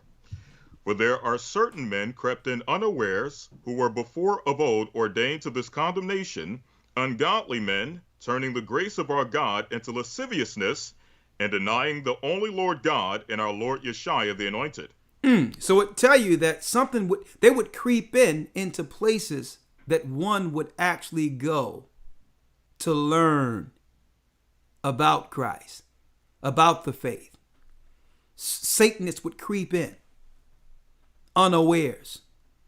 You would have thought that this young man would have been protected, being raised in a church by his father, a gospel singer. Read. Verse 5.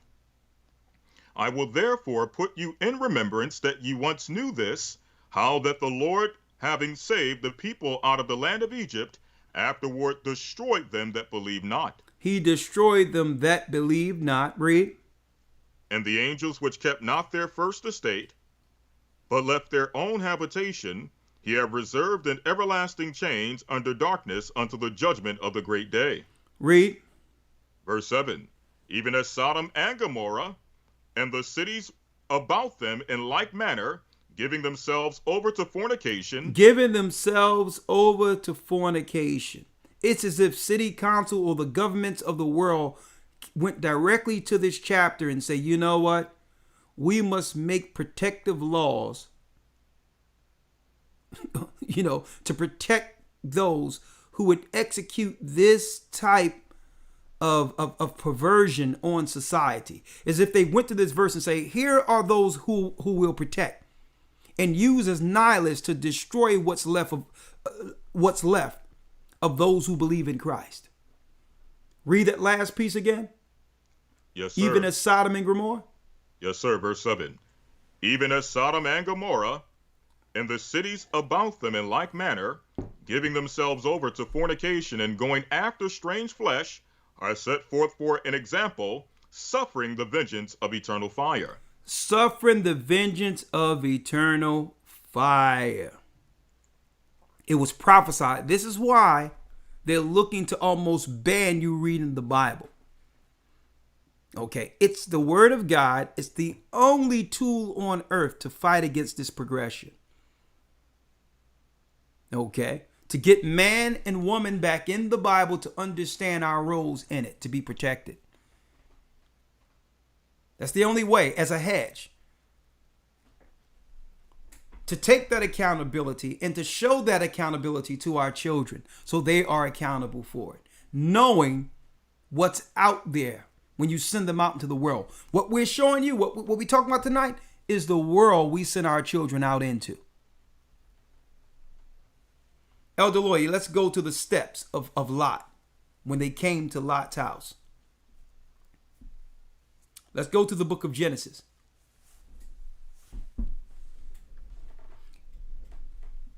And these signs of unbelief is really signs of the end. Let's go directly. And I need you to train up a child. Let's get that first. So they're going to do what they're going to do. They're going to do away with any rights that protect man. Okay? They try to do away with masculinity altogether, especially when it comes to black men. If they're going to show us, they're going to show us in this type of light going forward. Either that, or they'll have a black woman publicly representing us. Already, one that's already compromised. Not like one of you sisters who would stand up and speak to injustice. Not like any of you. Women who would toe the company line like the one we heard today would be the voices of our women. Let me know when you have it, Elder Lawyer. Yes, sir. The book of Proverbs, chapter 22, verse 6. Come on. Train up a child in the way that he should go, and when he is old, he will not depart from it. Train up a child in the way in which he should go. And what? And when he is old, he will not depart from it. When he is old, he will not depart from it. That's the family's business. That's the family business right there. That's the business. You set that up. You set up programs or initiatives or businesses within the family, and you take the time to instill God's business in our children. How to serve him. How to serve him. And we cannot do that somewhere else. That's the family's business. Read it again. Proverbs 22, verse 6. Train up a child in the way that he should go, And when he is old, he will not depart from it. When he is old, he will not depart from it. And guess what? It doesn't stop there, folks. Sodom and Gomorrah wasn't just the acts of same sex. They are about to sign a bill after they done already made it where you can do drugs anywhere right now. They're about to sign a bill to make prostitution legal all throughout the United States. Straight red light districts all throughout the United States. This is the world our children are growing up in. This was the plan. What's the plan? Because eventually they're going to tell you, if you don't have that hedge to protect your children, it's going to come a time they're going to look at you and say, these children don't belong to you. And don't try to claim them now. You didn't claim them then.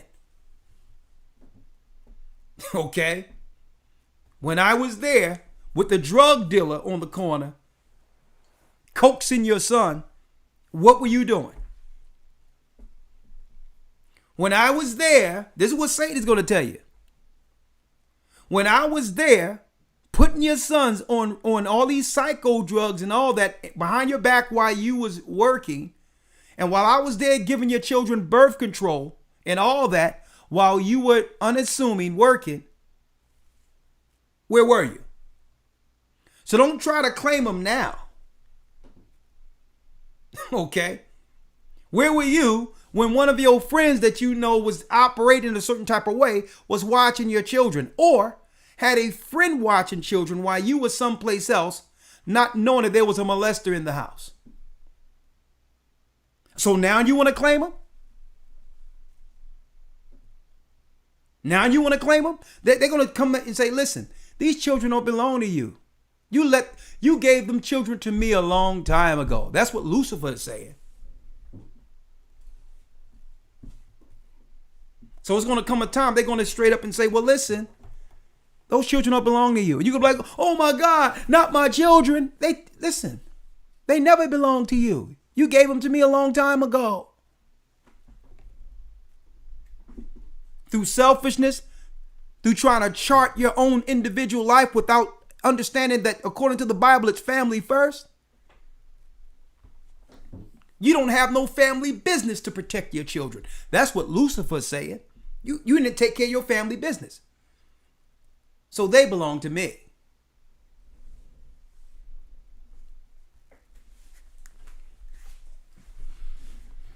Let's read it. Yes, sir. This is Genesis chapter 19, verse number 4. Come on. But before they lay down, the men of the city, even the men of Sodom, compassed the house. Because the Most High, excuse me, Elder Lloyd, the Most High sent angels and said, go through the city, walk around the city, because I will surely destroy this city in no time. The governors, those that are in charge of legislation, those that are running Sodom and Gomorrah has run roughshod to a degree. Well, if we don't stop them, if the angels don't stop them, they're going to pervert all of the righteous in that area. It became a progressive agenda to a degree where they're judges and all that. Orgies, freak parties, all that stuff they promote and we see online now, where women, Cardi B and all that, I don't cook, I don't clean, but now look at my ring. All of that stuff was Sodom and Gomorrah. Let's read. Yes, sir. But before they lay down, the men of the city, even the men of Sodom, compassed the house round, both old and young, all the people from every quarter. And they called unto Lot and said unto him, where are the men which came into thee this night? Bring them out unto us that we may know them. Bring them out that we may know them. These were angels of God, but they should seen two men, or what appear to be men, walking into who? Lot's home. Okay, they had a system set up with some strangers or whatever. They listen. We need to be a part of that. They were trying to rape men. They were looking to rape men during the time of Lot. Let them loose so that we can deal with them. We seen how tall and virile and strong they were. Let them loose. This is how progressive that particular behavior became before the Most High rained fire, where they felt entitled to the boys. They felt entitled to the men. Right? Read on. Yes, sir. Verse number 5. And they called unto Lot and said unto him, Where are the men which came into thee this night? Bring them out unto us, that we may know them. And Lot went out at the door unto them, and shut the door after him, and said, I pray you, brethren, do not so wickedly. Behold now, I have 2 daughters which have not known man. Let me, I pray you, bring them out unto you, and do ye to them as is good in your eyes. Only unto these men do nothing. Now hold up. Now most people get confused at that, saying, what type of man would give their daughters over to these guys? But when you do the research into the records like Jasher and others, these children were already influenced in the mindset of Sodom and Gomorrah. Because don't forget, they weren't just dealing with the gay life there. They were dealing with the bi life and everything else. So he's like, listen, here it is. I'll marry my daughters off to you, but do not touch them, because these daughters were already influenced. Why? Because their mother had the mindset of Sodom and Gomorrah. That's what y'all don't realize. That's why she looked back. When the angels took them out, that's why she looked back. Lot was teaching one thing, but she had her mind all up in Sodom and Gomorrah, and her daughters began to pick it up. That lifestyle, that free, loose lifestyle, is what Lot's wife loved. She loved the glitz and glamour, and her daughters began to do what? That's right. They began to follow the pattern of their mother, who was influenced by Sodom and Gomorrah. So that's why when she looked back, boom, what happened? She was turned to a pillar of salt. See, that's why that's why Lot said, take my daughters, because they was already influenced. He says, marry them. And to show you they had that spirit on them. No soon as Lot and his daughters were saved out of Sodom and Gomorrah, Lot got drunk and his daughters had incest with him. Because that's what they learned back there. That's what was going on in Sodom and Gomorrah. That's why he said, take my daughters. They've already been influenced. A lot of y'all didn't know that. When you read the records, it makes it clear. Because some people would read that in the Bible with not understanding and be like, well, what man would give their daughters over like that? He was like, well, no, they're already out there like that. They're mentally and all that, but you're not going to touch the angels of God. I'll marry you off to them, but you will not touch the angels of God. For those who would get confused reading that, because I was perplexed at first until the Most High said in Revelation, the earth will help the woman to swallow up the flood or the lies that came from the serpent's mouth. Well, the records that came out, Jasher, Enoch, and all these other informations give detail that you cannot find in Genesis. Genesis is really a microcosm of hundreds, sometimes thousands of years. Okay? And that's why he said, take my daughters and not the angels, to edify for those who might be confused. Okay? Go ahead, Elder Lawyer. Yes, sir. Verse 9. And they said, stand back. And they said again, this one fellow came into sojourn. Hold up. And again. Yeah. Finish. Go ahead. Yes, sir. Verse 9. And they said, stand back. And they said again, this one fellow came into sojourn, and he will needs be a judge. Now will we deal worse with thee than with them. And they pressed sore upon that man, even Lot, and came near to break the door. But the men put forth their hand and poured Lot into the house to them, and shut to the door. Read. And they smote the men that were at the door of the house with blindness. Now you would have thought these men who were smitten with blindness, you would think they would run away to try to get their sight together, right? Let's see their response to that. Go on. Verse 11, and they smote the men that were at the door of the house with blindness, both small and great, so that they wearied themselves to find the door. That means they're not backing up. They're blind and still trying to get to the angels of God to rape them. So a lot of you think this is about equal rights and all that. No. What they saying outright, why do you think the entertainment industry not want to make it about Nas X? Because I want to get off that, because it's bigger than that. It's the message they're giving all of us. By having him first do what? Appear, 1 second. To having him first appear on Sesame Street. This was the plan. It's deeper than him. They're coming after our children. And it's deep because we'll have more people in this earth fighting for the vaccine than against this. That's how thwarted and confused people have become. Okay? Go ahead, Elder Lawyer. You can finish up. Yes, sir. Verse 12. And the men said unto Lot, Hast thou here any besides, son-in-law, and thy sons and thy daughters, and whatsoever thou hast in the city, bring them out of this place. For we will destroy this place, because of the cry of them is waxen great before the face of the Lord. The Most High is watching this. The Most High see this. And it comes down to men like this, not just Nas X and others. Folks, he was groomed.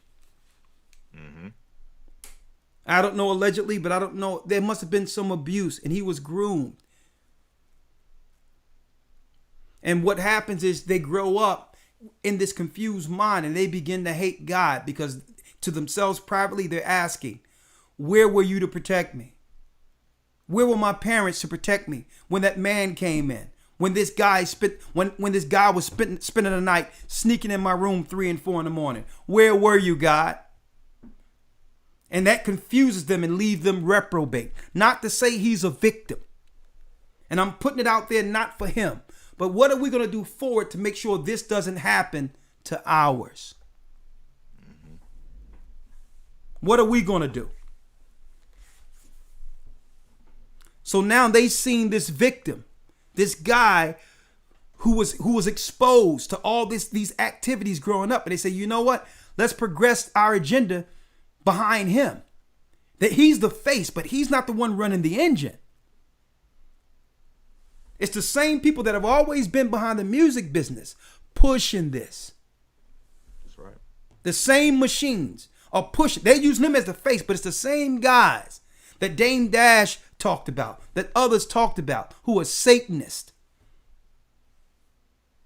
who are saying outright, you all are not men. You can't even protect your own boys. Look how you will never allow them to see outright them represent or putting up another race of people as such, outright and promoting it like that. Go ahead, Elder Lawyer. I'm sorry. I'm worked up a little bit. Yeah. Yes, sir. Verse number 14. And Lot went out and spake unto his sons-in-law, which married his daughters, and said, Up, get you out of this place, for the Lord will destroy this city.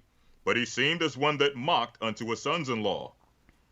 And when the morning arose, then the angels hastened Lot, saying, Arise, take thy wife and thy 2 daughters, which are here, lest thou be consumed in the iniquity of the city. And while he lingered, the men laid hold upon his hand, and upon the hand of his wife, and upon the hand of his 2 daughters, the Lord being merciful unto him. And they brought him forth and set him without the city. And they set him without the city. Remember I went to those portals the other day? Right? Now, if you noticed, the women were saved in the house for Lot's sake. That's right. That's that marking on the door, like you seen when it says 7 women shall take hold of 1 man.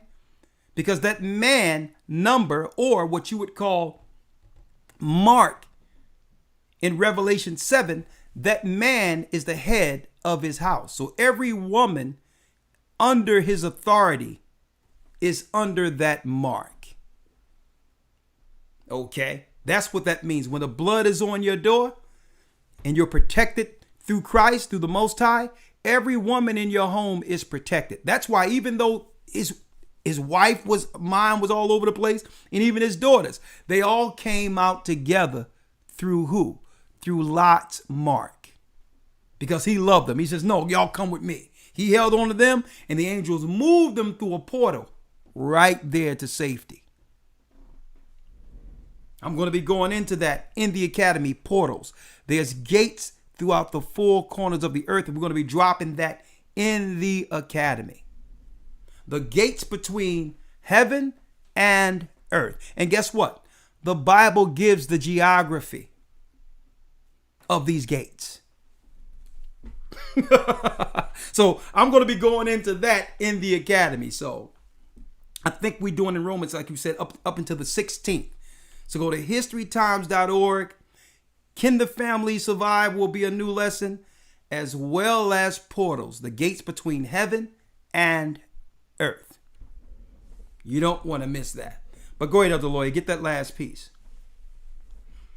Yes, sir. Verse 17. And it came to pass, when they had brought them forth, that he said, escape for thy life, look not behind thee, neither stay thou in all the plain. Escape to the mountains, lest thou be consumed. Read that again. It says, escape to the mountains, unless thou be consumed. You hear this all through the scriptures. When you shall see the desolation that cometh nigh, fleeth into the mountains. Because there are certain gates in certain mountains. I went into that even week 2 of the other academy, where it talks about the sons of God came and dealt with the daughters of men, how they came down on Mount Hermon. These are gates where the Most High spoke to Abraham, where he spoke not just to Abraham, to Isaac, to Jacob, Jacob's ladder. These are geography, gates between earth and heaven, how angels travel. We're going into all that in this next academy. Okay, all that. Finish reading. Verse 18. And Lot said unto them, O not so, my Lord. Behold, now thy servant hath found grace in thy sight, and thou hast magnified thy mercy which thou hast showed unto me in saving my life. And I cannot escape to the mountains, lest some evil take me, and I die. Behold, now the city is near to flee unto, and it is a little one. O let me escape thither. Is not it a little one? And my soul shall live. So eventually, when you read the whole story, you can do it on your own, because we got a full broadcast. The Most High rained fire down on Sodom and Gomorrah. But the righteous, those who are protected through the blood, through the hedge of the Almighty, is saved. That's a reoccurring narrative from the beginning, when the Most High saved Noah, all the way to the coming of our Lord and Savior Christ. So the reason why the Freemasons, the 33-degree others, and they're really Satanists, came up with an agenda to separate family and to have people look down on the Bible and speak ill of Christ, to exalt Satan, because they knew the only protection we have against their wickedness, their sorcery, is Christ himself. The Bible is the tool to defeat Satan and his ministers. So what are we going to do? How are we going to protect our children? I want to talk about that. We're going to go into that. Elder Lloyd, you have anything else here? Yes, sir. Just a few scriptures. I'm not sure if you want to touch on some of these. Let's go. All right. Let's get them. And then I'm going to just play the commercial real quick, and then we're going to dive right in with the phone calls. And I'm sure Elder Gabar is on standby, so I need to hear what he has to say. Yes, sir. Just running through them real quick. 1 Corinthians 11:3, dealing with the proper family order. But I would have you know that the head of every man is Christ, and the head of the woman is the man, and the head of Christ is God. Exactly. And you notice the Most High give this order. And that order isn't predicated off of your education or what your expectations are or how much one makes financially. Okay. Or whether or not he ain't doing this or she ain't doing that. The blame game needs to stop. There's proper order for God's business, for his family business. And we must understand this order to do what? Because if we have this component together, that family can conquer whatever endeavor or business they set off to accomplish. But they got to have that family structure together in respect first. No, I'm not going to respect him unless he's this. Or I'm not going to love her unless she's that. Don't have nothing to do with that. The family business is above your personal wants. Well, I can't submit to a man if he's like this. Nah. It doesn't work like that. Well, I can't listen to a woman if she's been trained by the system and all that. Nah. It's our position to show the proper order. Because everyone in the house must submit to God. And if the man is walking in the spirit of God, it doesn't matter what he have, his substance or all that stuff. She will have no choice but to submit to it. If a woman wishes to submit to the will of God, we must find what that is, and we'll work with that. And eventually she'll submit to the God in you. It's too often we're like this. When the Most High have given us the roles for success, family first. We're the family business. And it's not me going out there working for him and thinking that's the family business. Nah, the business start here, and we bring the spoils together so that we no longer have to deal with them. But it's not the other way around. We don't go out and make an excuse of why we're vacant to say we're chasing money while the family business fall. You got that cohesion together, man, husband, wife, husband, the children are seeing that. You're instilling success in them. Having them fear God and understand proper roles according to the Bible, they can set off to do any business and do what? Be successful. Because they've seen success not through interactions and exchange, but by witnessing a family. By witnessing the image of God that breeds success. We got this backwards. Read that again. Yes, sir. 1 Corinthians 11:3. But I would have you know that the head of every man is Christ, and the head of the woman is the man. And the head of Christ is God. And the head of Christ is God. That's the proper order. If we can't submit to the will of God, that makes us what? Rebels. When we don't respect the order of the man, and if we don't honor the woman as the weaker vessel, we are damaging the image of God. That's rebellion. That's no difference than what the fallen angels did in the beginning, rebelling against the proper order. So when we fight each other, we're rebelling against the order.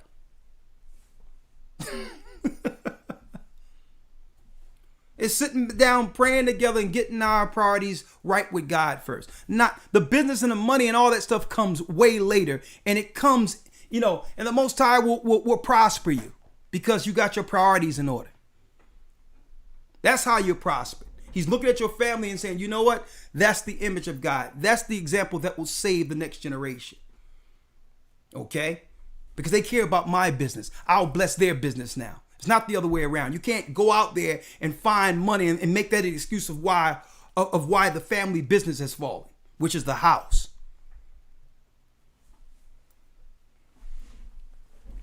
Let's read it. Yes, sir. Here's the corrupt order. Isaiah 3 verse 12. As for my people, children are their oppressors. Children are their oppressors, read. And women rule over them. And women rule over them. O my people, they which lead thee cause thee to err, and destroy the way of thy paths. That's the negative. We showed you the positive, and what Elder Lawyer just read is the alternative. If you don't have the proper order according to God, where there's no hedge, it's what? Read it again, Elder Lawyer. Yes, sir. Isaiah 3 verse 12. As for my people, children are their oppressors. So if you don't have what? Your house in order, your family business in order, children will become your oppressors. They'll grow up and say, you can't tell me what to do. And these are children who family wasn't dealing with the business now, who are now in your neighborhoods doing whatever they can to survive. Okay? They become your drug dealers, your gang bangers, the guys that everyone complain about. As a perfect example of what? Of what we allow to happen. It comes around full circle. They grow up and become the neighborhood's oppressors. Mm-hmm. And we'll sit around talking about, man, we need to come together. We need to stop this. We need to do this. We need to do that. Not even realizing it's a circular generational curse, because why? It don't have nothing to do with slavery and all this other stuff. It's individuals choosing their selfish life, ignoring the family business. That's what it comes down to. Do it thou will. That's what it comes down to. And the neighborhood and the family suffer. And the whole neighborhood, there is no community because of it now. Read. As for my people, children are their oppressors, and women rule over them. And women rule over them. So you want to know why they got women representing now? That's what happens. That's the contrary. But we know all of that mentality, regardless of how we get here, gets destroyed in the fire. And we've all fallen victim, have been victims of our upbringing with the do as thou wilt mentality. But now the Most High called every man, every woman, everywhere to repent. Instead of beating a dead horse and talking about what someone isn't doing, what they and it's a systematic curse, and the same conversation over and over. What are we going to do about it? We all see the issues. The devil's at the door, literally. Come on, Elder Lawyer. Anything else? Yes, sir. Quite a few more. I'm just going to try to run through them very quickly. Come on. Yes, sir. We read earlier Proverbs 22:6. Train up a child in a way that he should go, and when he is old, he will not depart from it. So just some examples of how we train up, or what we use to train up our children with. 2 Timothy chapter 3, verse 15. And that from a child thou hast known the holy scriptures, which are able to make thee wise unto salvation, that through faith which is in Christ Yashaya. Deuteronomy chapter 6, verse number 6. We often talk about the big talk that we need to have with our children when it comes to different topics, but here's a greater talk, or here's the most important talk we can ever have with our children. Deuteronomy 6:6. And these words which I command thee this day shall be in thine heart, and thou shalt teach them diligently unto thy children, and shalt talk of them when thou sittest in thine house, and when thou walkest by the way, and when thou liest down, and when thou risest up, and when thy son shall ask thee, jump into verse 20, when thy son shall ask thee in time to come, saying, what mean the testimonies and the statutes and the judgments which the Lord thy God hath commanded you? Then shalt thou say unto thy son, we were Pharaoh's bondmen in Egypt, and the Lord brought us out of Egypt with a mighty hand, and the Lord showed signs and wonders, great and sore, upon Egypt, upon Pharaoh, and upon all his house before our eyes. And he brought us out from thence, that he might bring us in, to give us the land which he sware unto our fathers. And the Lord commanded us to do all these statutes, to fear the Lord our God for our good always, that he might preserve us alive as it is this day. And it shall be our righteousness if we observe to do all these commandments before the Lord our God as he commanded us. I don't know if you want to elaborate.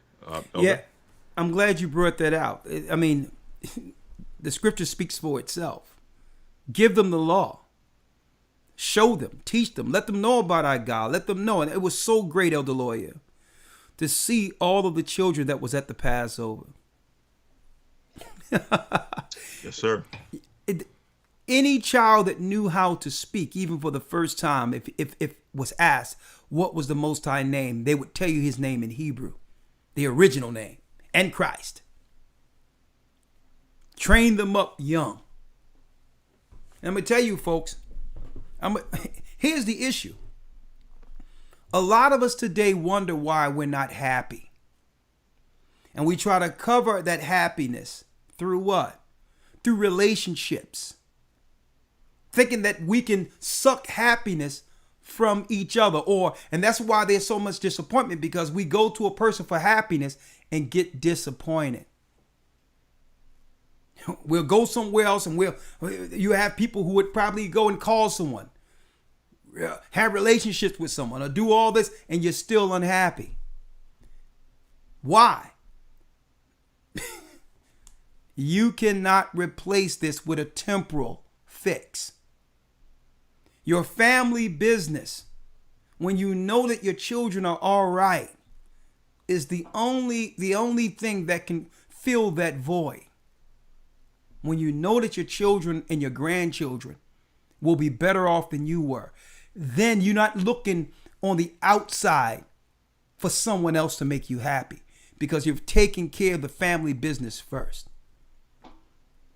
And by doing so, in due time, if it's a man without a woman, the Most High will send that help me, because your work is for him, and he know you need help to finish that.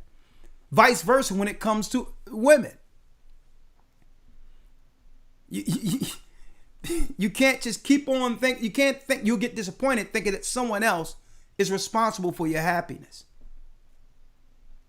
And they're not. The happiness only kicks in when we're right with the Almighty and begin to get our family business together. That's when we sleep better. That's when we're happy. That's the only time. And it's time for us to get rid of the old way and the old way of thinking, trying to fill the void that's missing with other people. When you have people you're responsible for. Okay? You can't fill that void with new people. What about these people? I'm putting that out there real quick. You already have people that will fulfill you if you fulfill your responsibility to them. Those are the people. Sometimes what we do is we'll try to find other people and say, okay, make me happy. Nah, doesn't work that way. It's a perpetual curse that happens that way. We get our business together, which is our family business, and the Most High will send happiness. Not the other way around. But, let me tell you, this next academy, we're going to be breaking it down, folks. According to the Bible. What you're looking for is in you already, and you know better. You just need the direction according to the Father to get on path. And you know what we're speaking today is truth. Too many times we look on the outside of us, outside of our home, and put for happiness.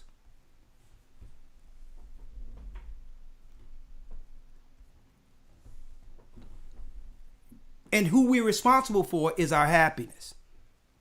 Who didn't ask to come into this world. That's our happiness.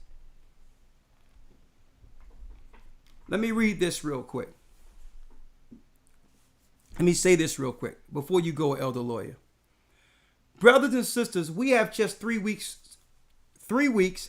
to spring forward with the Hebrew and Bible Academy that starts on Sunday, April 18th. I need to put that out there. We will have brand new in-depth lessons in this academy, and I hope you all are in there because you don't want to miss us what we're going into. Brand new studies that have never been taught before.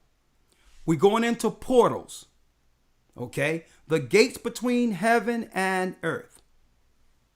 Suppose someone can't readily get on planes in certain areas to travel.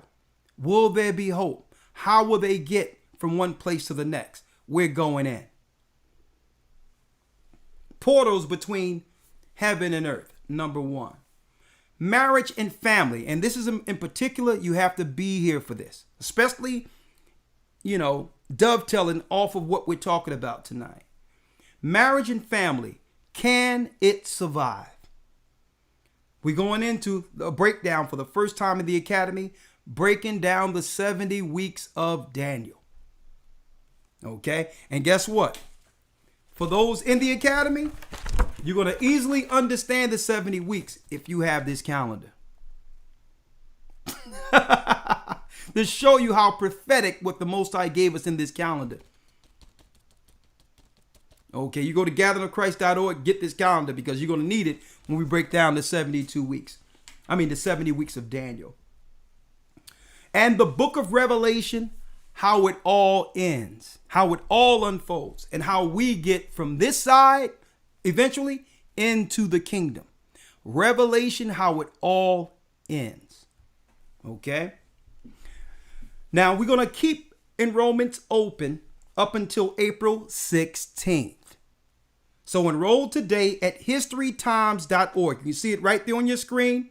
historytimes.org. Enroll there. Okay. Or send an email to GOCCacademy@gmail.com. Or send an email to GOCCacademy@gmail.com. Go ahead, Elder Lawyer. Yes, sir. Dealing with the discipline. We dealt with the knowledge, the teaching aspect, dealing with the discipline aspect of children. Proverbs 22:15, and Elder, you can elaborate.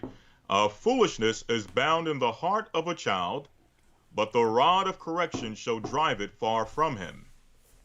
And read that again. Proverbs 22:15, showing why children need discipline and correction. Foolishness is bound in the heart of a child, but the rod of correction shall drive it far from him.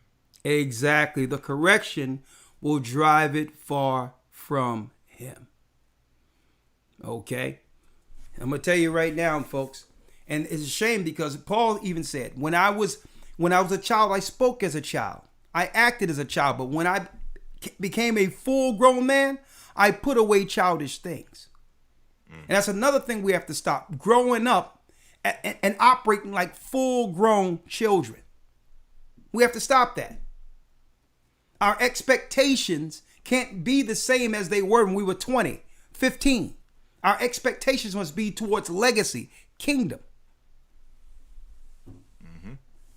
That's I'm gonna quote unquote and make this a t-shirt, the family business. Your family is what you're responsible for. And there's no happiness outside of that until that's intact. The only thing you can do is go somewhere, try to find happiness somewhere and let the family die. And then something else dies over here. The perpetual servitude, the perpetual captivity. Happiness is what we are responsible for. That's happiness. Come on, let's go. Yes, sir. Proverbs chapter 23, verse 13. Withhold not correction from the child, for if thou beatest him with the rod, he shall not die. Exactly. Correction is imperative. Come on. Yes, sir.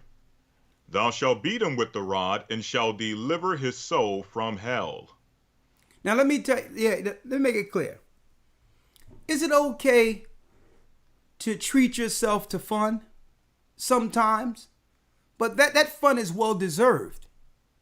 So we're not saying that people shouldn't be, have a little playtime for themselves. That's not what it is. But you have to make sure your business is in order. That you've worked for that playtime. Okay? That you've worked for that. Where you're setting standards for, okay, I can do this because I was able to accomplish that. So when it says put away childish things, it's talking about the mentality. The mental psyche. You can't have the same expectations and be where you were at the age of 15 and 20 and thinking of those things and for happiness. Now it's about legacy. I spoke to my son the other day. I mean, I'm looking at the pictures of my grandson. These are mini me's running around. I'm like, I had to think about that. I'm like, what legacy can be left for them? That's the happiness. To know that the world is better because we made the world better by instilling God in our children. See? Let's go. I'll read that again. Verse 14, thou shalt beat him with the rod, and thou shalt deliver his soul from hell. Which I think, obviously for many reasons that is relevant to tonight's discussion, because people, if we were to have this conversation in the mainstream, people would deem it some form of abuse, or they would look down upon it, or would have you. But at the same time, they'll make an excuse for, as we saw earlier, a child or someone who was once a child who may have not received the proper correction or the proper training, now celebrating themselves, going into hell and dancing for Satan. Okay? Read that again, other lawyer. Read that again. Yes, sir. Verse 14. Thou shalt beat him with the rod and shall deliver his soul from hell. Deliver his soul from hell. We done fell to such depths. No pun intended. That now we got a young man celebrating going into hell to lap dance for Satan. Look at your screen. Can you get any lower than this? Go ahead, elder lawyer. Yes, sir. Proverbs 29:15. The rod and reproof give wisdom, but a child left to himself. We read earlier that it stated that at some point he became a loner. Okay? But a child left to himself bringeth his mother shame. A child is left to himself bringeth his mother shame. Yes, sir. Just two more. Yeah. Proverbs 19:18. Chasing thy child while there is hope, and let not thy soul spare for his crying. Hold up. Patricia, we did get your calendar came back returned to sender. Patricia. I seen yours come back returned to sender. It's being sent out. It's being sent back out to you. Hopefully you get it, okay? All right. Go ahead. Your calendar was sent out though, Patricia, okay? But it came back returned to sender. Go ahead, elder lawyer. I'm sorry. Yes, sir. Last one, Sirach 30, verse 1. He that loveth his son causeth him oft to feel the rod, that he may have joy of him in the end. He that chastiseth his son shall have joy in him, and shall rejoice of him among his acquaintance. He that teacheth his son grieveth the enemy. Read that again. He that teacheth his son grieveth the enemy. He that teacheth his son grieveth the enemy. The enemy is starch mad because that's a soul he cannot control. Come on. Yes, sir. And that's the point. The fact that if your father teaches you the right way, the enemy cannot use you the same way that this young man is being used. As you mentioned earlier, we can almost guarantee that behind him, pulling the strings, is, let's say, a Revelation 2:9er, allegedly. But moving on, it says here, he that teacheth his son grieveth the enemy, and before his friends he shall rejoice of him. Though his father die, yet he is though he were not dead, because he have left one behind that is like himself. Man, that is super cold. Man, I remember my father sitting on the end of the bed, lawyer, crying his eyes out. And I'm like, Dad, what's going on? He says, man, because what I'm about to do to you is deep. He says, because what you did today, son, I'm crying and I'm gonna feel a certain type of way because I know exactly how you must get dealt with. I was like, yo. And I already, I've had some serious encounters where my father came up to school with a full inner tube from out of my 10 speed. to take care of business. And, and I'm like, and I seen my father, he cut off the lights and just start swinging. And like, listen, I'm going to show you, I'm going to use the force to get to you. and he found me every time. But you know what? I look back at it and I thank the Most High for it.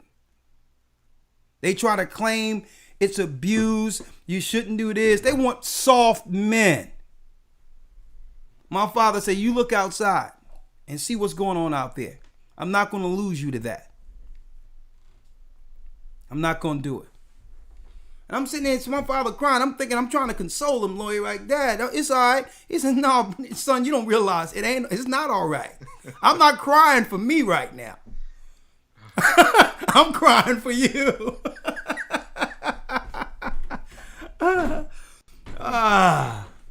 Let's read that again. Yes, sir. Just 2 more verses. Though his father die, yet he is though he were not dead, for he have left one behind that is like himself. Jumping to verse 6. Yeah. He left behind him an avenger against his enemies, not a tool for his enemies, but an avenger against his enemies, and one that shall requite kindness to his friends. Man, let me tell you, sometime in Elder Lawyer, sometime I try to hold it in and toughen up and all that. But man, I was with my brother the other day, and my brother looked at me, and he said, "Man," he says, "June," he says, "You know, Dad would be real proud of you if he was still here." And man, I just lost it. Because what I know now, I think back taking him from chemotherapy when they said he had something, and I know that chemo destroyed him.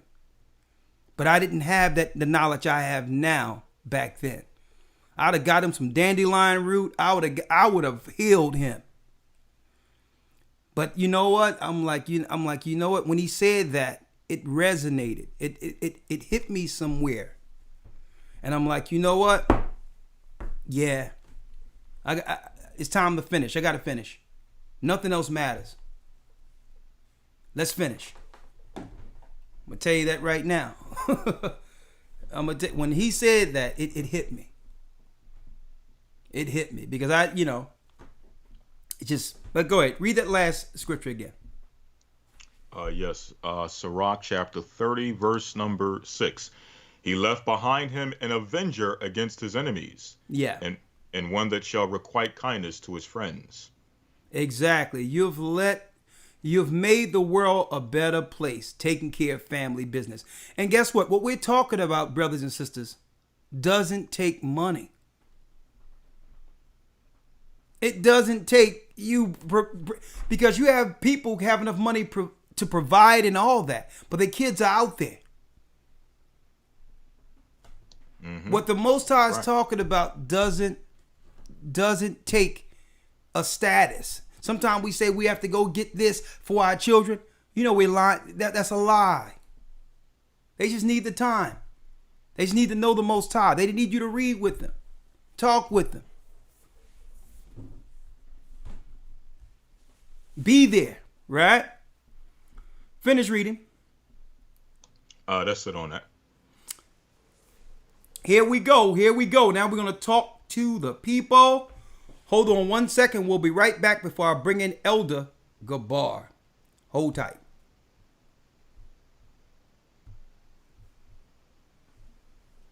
The Bible. Is it hard to understand? When it comes to reading the Bible, the first thing that comes to mind is the fact that this is the Word of God. The seals have been broken, and the truth is here. And when we go throughout the scriptures, when we go throughout extra biblical records, we find that the language that God employed, that he used to create the heavens and the earth, was the Hebrew language. Christ said, I came for the lost sheep of the house of Israel. But yet no one, no religious leader, no religious church out there anywhere can now identify the 12 tribes of Israel. Can we? God is quite simple, but it seems as if man makes understanding him hard. What are those mysteries? The truth of your book and the truth will make you free. The Hebrew and Bible Academy. You're invited.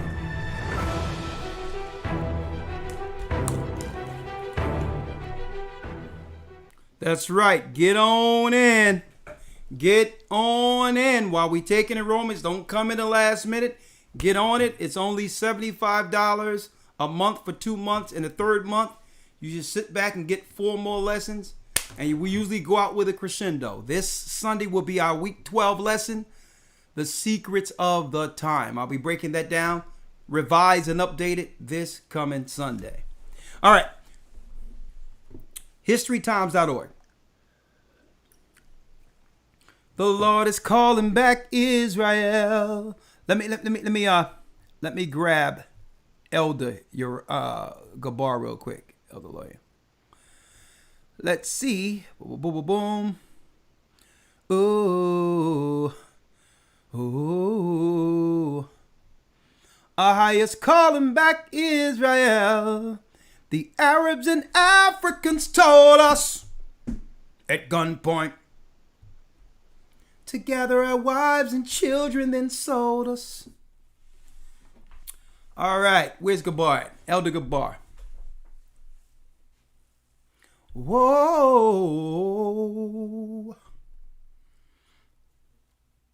There he is. Elder Gabar is in the house. Elders, how we doing? All praise to the Most High God. Ahayah's calling back Israel. Hold on. Whoa. Whoa. Ahayah, gather us. Whoa. Hold on. Sometimes I do that. I sing while I'm thinking. All right. Ahayah's calling back Israel. Hold on. Whoa.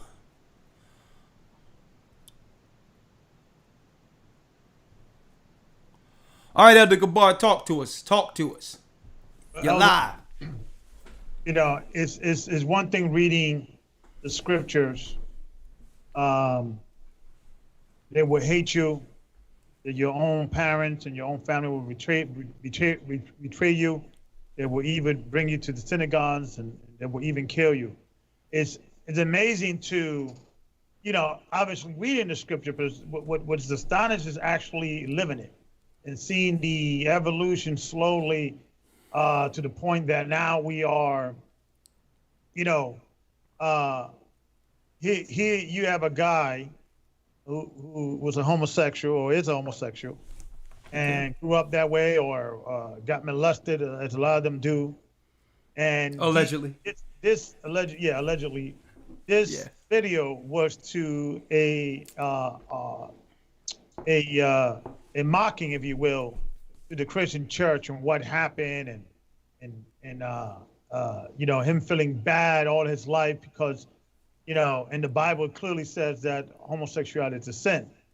You know, I think after a while, homosexuals got to get over themselves. I mean, you know, it's like, okay, you know, you have all the freedom that you've been given.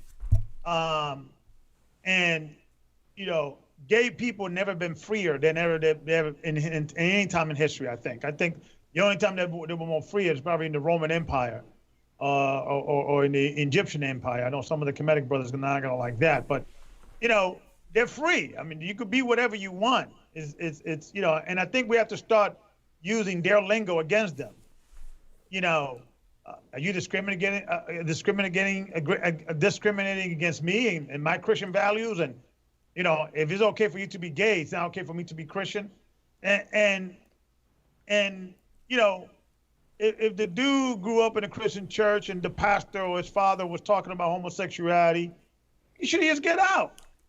You know, it's about choice, isn't it? Freedom of choice. You know, this whole vendetta against not Christianity because, you know, you feel bad because something is written in the Bible. You know, there's many things that were written, put down, you know, that was racist or you know, against us. You know, you have to just, you know, shake it off your shoulders, as you say.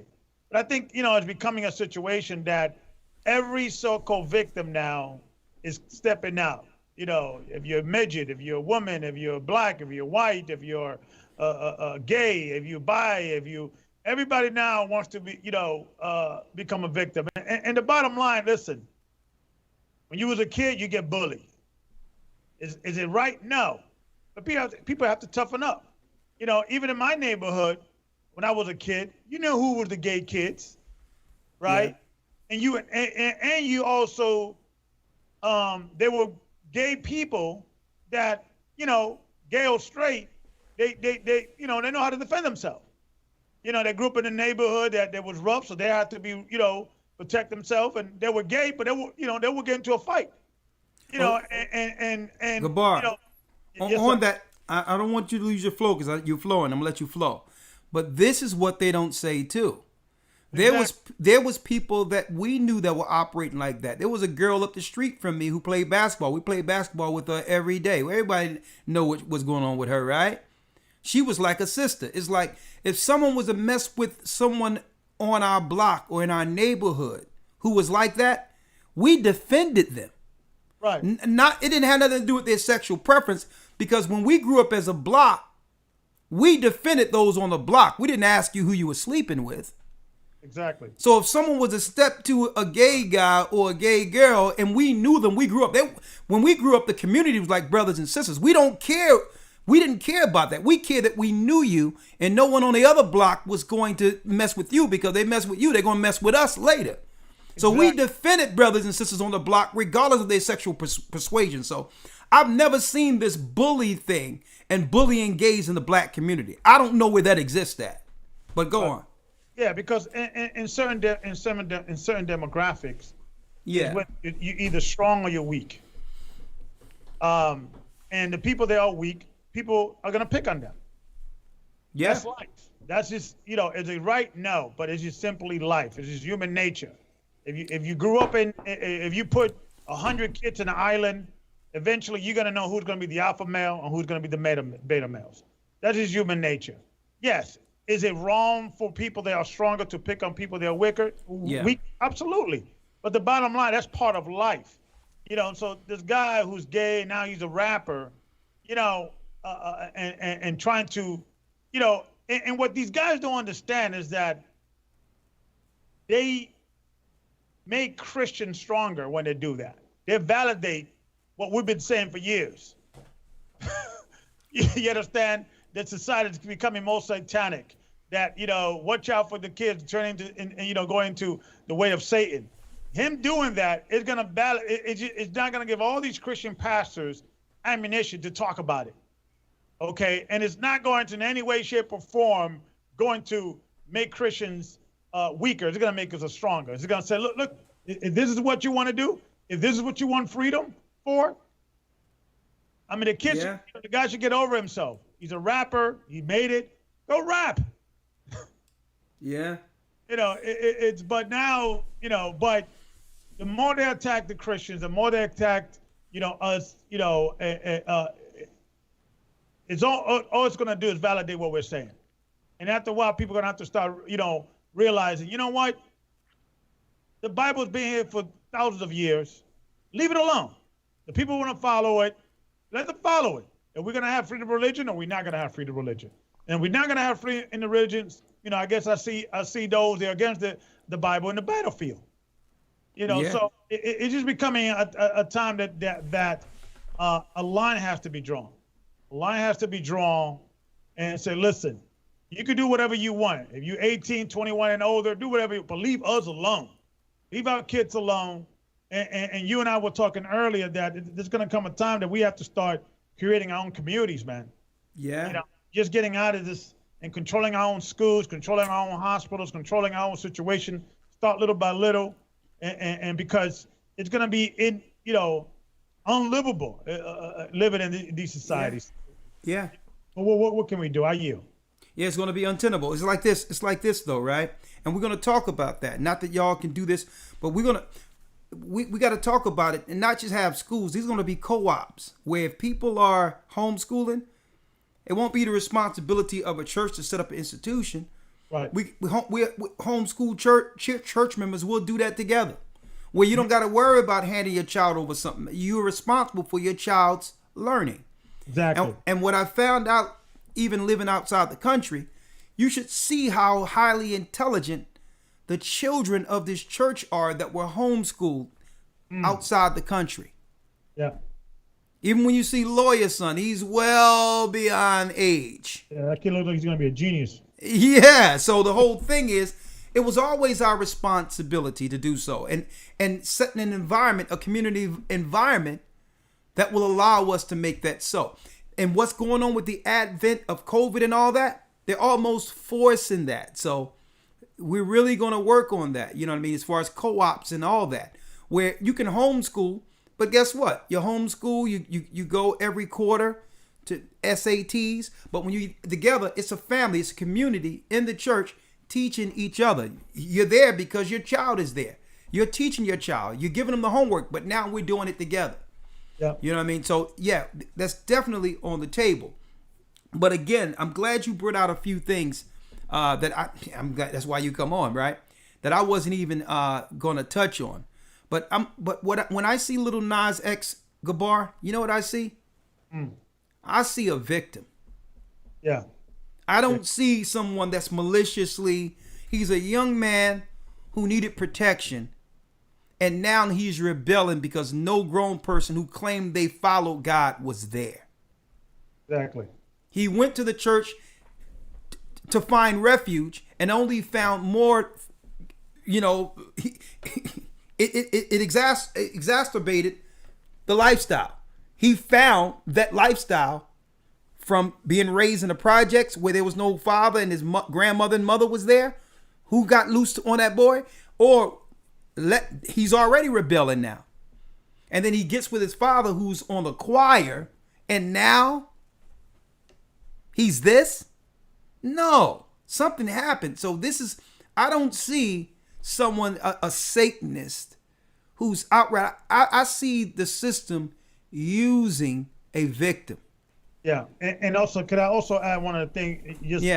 Hearing earlier when the sister and the gentleman was talking, and it's funny how, the sister's talking about, it's not his little, whatever his name, Little Wayne, or little, what's his name? Little something. He's little, I don't want who that? Whoever his name is, little Nas, that's it.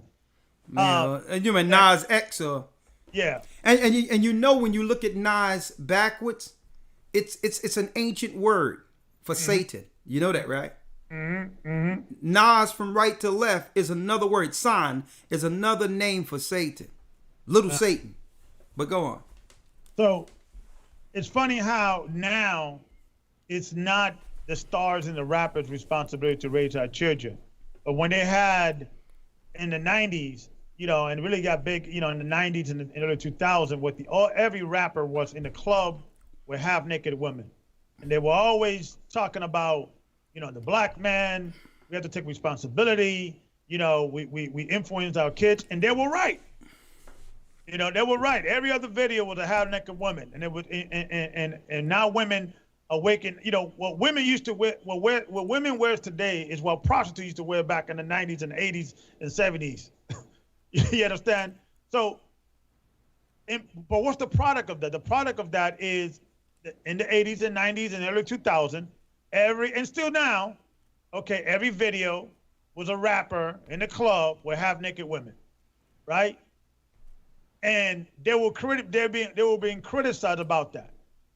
But what's going on with Brother Little Nas? He's running around half-naked, dancing, pretty much doing a lap dance on Satan's lap. Let me tell you, can you get any lower than hell, though? I'm going to tell you this, Gabar, real quick. I mean, there's so many areas we can go in. What brothers don't know, that sisters don't know, that this is a Masonic, Luciferian agenda. That's why I brought up Albert Pike, because it's white synagogue of Satan that's behind this. He's just the front piece, folks. I can't highlight that enough. Even when you talk about Hype Williams and others who started doing the boat, showing women walking around next to the swimming pools and all that. Folks, that wasn't just video prop. What they were introducing to the world was their secret parties they would have before their ritualistic activity at night. It was them there saying, you know what, what we do here on the yacht next to the swimming pool, hey, let's do a music video on this. And it was introducing the Luciferian world to the mainstream. That wasn't just a prop. That was them secret mansion parties, the Playboy parties. What you see on the videos with girls walking around and the videos and all that, it started there. They were introducing it back then to do what? To actually destroy the morality of our children, of our society, to initiate more into what? You got it. The Luciferian perverted activity. So now it's no more you have to go to a secret party for this stuff. The whole world has become this. And that was their plan. But go on, I'm sorry about that. Yeah, absolutely, Elder. But,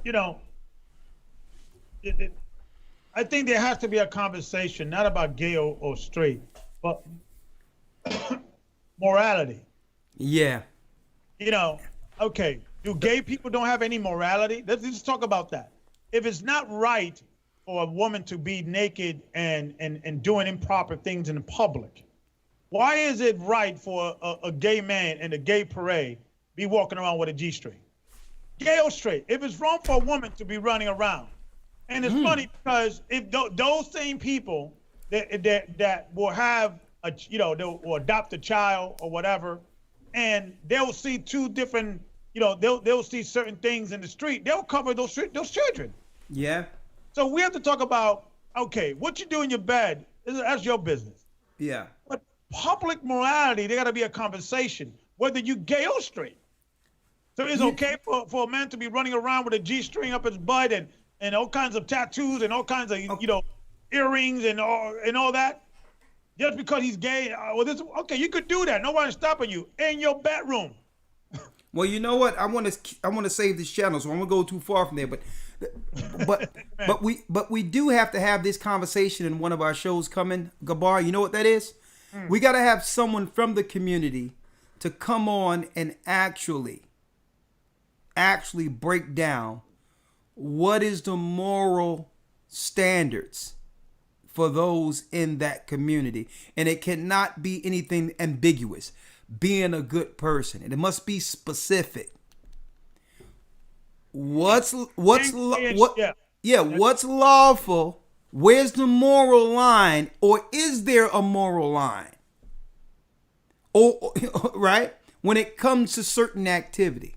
And they have to be truthful, because what they do is they answer with this ambiguous answer, like, to be a good person, you just have to treat others how you would treat. Nah, you have to be, I need to know detailed moral lines.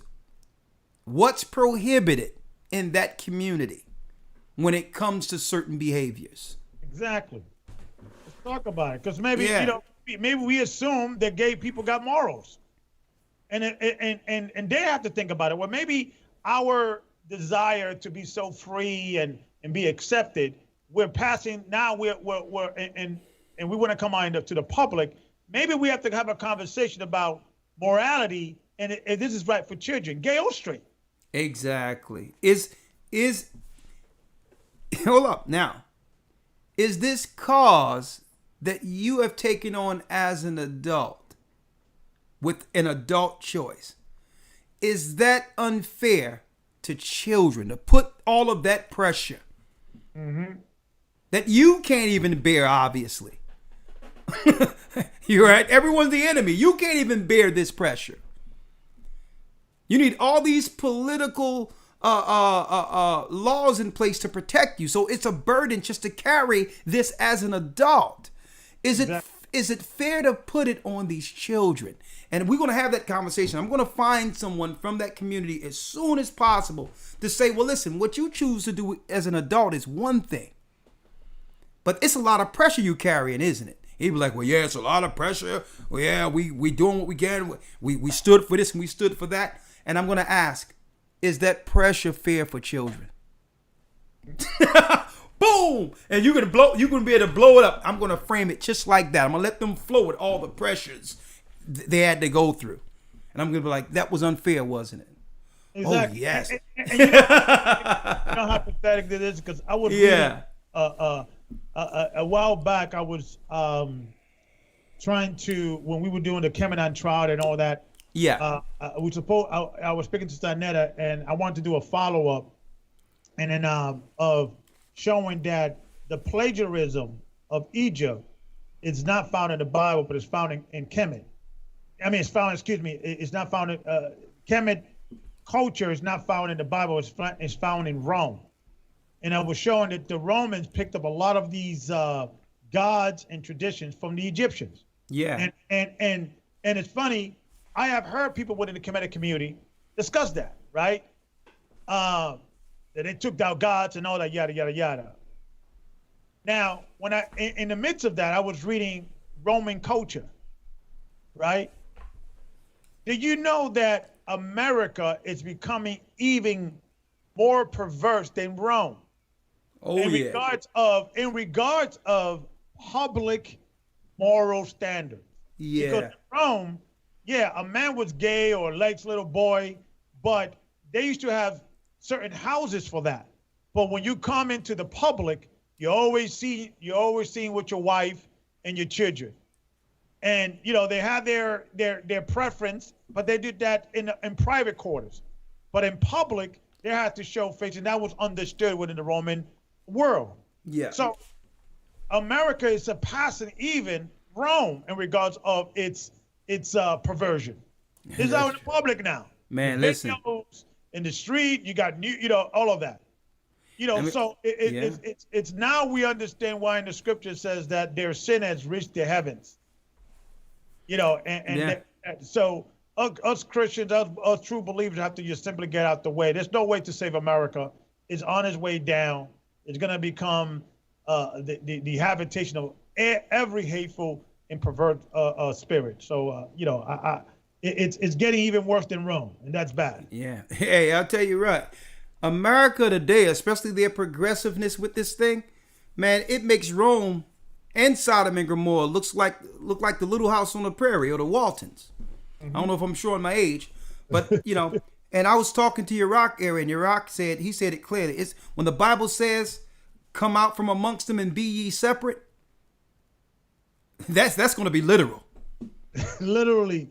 I'm talking about folks with those that are triggered through the injection, and then this system, this confusion when it comes to this lifestyle being promoted at the same time. Guess what, folks? It's one and the same. It's not separate. The pandemic and what we seen with Little Nas swinging down a pole into hell, it's all for the same agenda to come against the righteous. But I digress. Well, I can only take about 30 minutes of calls, so let me call you right back, elders, and I'll bring you right back in, okay? Yes, sir. Great job. Sir. Great points. I appreciate you both. Hold tight while I open up the lines. There go the elders. I'm going to bring them back in 1 second.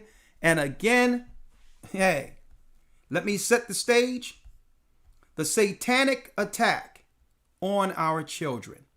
Now that the evil powers have successfully separated the man and the woman through countless agendas, we're entering a new age when children are now open game to become citizens raised by the beast for the beast. Through their sorcery, drugs, psych meds, progressive sexual education, and the immoral behavior taught through the entertainment industry, it seems that the Satanists have stacked the game against children and are now looking to assail them.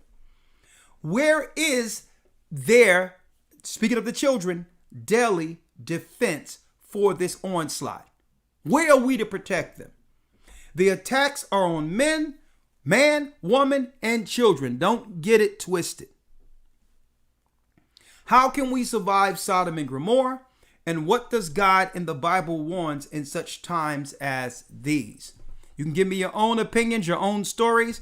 I need y'all to hold tight, and we're going to bring in the calls right on the screen. 515-605-9327. If you want to support the work, as you can see at the top, strictly for the broadcast, you can do it through Cash App, $GOCC 144 donate. Okay, that supports the work. That helps it where we can put things in place, institutions and otherwise, so that we can have a counter for what they're doing, and it can only happen through your support. $GOCC 144 donate. Or if you don't have Cash App, go to gatheringofchrist.org. Okay, gatheringofchrist.org, and click donate. And there's options down. I'm sure one of those options, PayPal or whatever, you can use one of those, and it'll support the work chest as well. All right, hold on. And also this Sunday, we have a video from a forensic nurse by the name of Rachel Seller, an RN, who explains the connection between the vaccines and GMO. How they have white papers and also medical journals to give you the real reason behind vaccines. But of course, that's something we can't play here, but we'll have that this Sunday in the Academy for those who are in it. And I'm going to make sure we have her. We're going to try to invite her on as a guest in the next Academy. If we can't get her on, we're going to play more of her videos or whatever, because certain things we can't play here on YouTube. So hold tight, and let's bring in the calls. 1 second.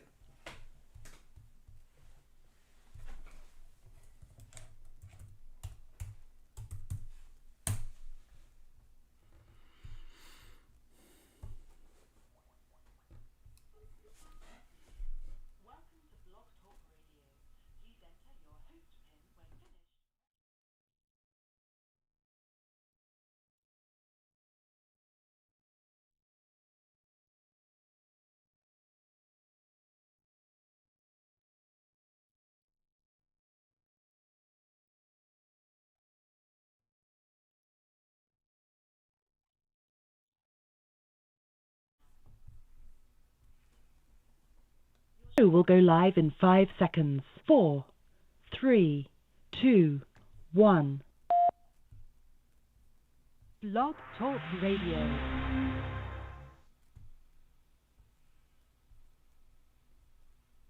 All right, we're live. Let me add these calls. Okay.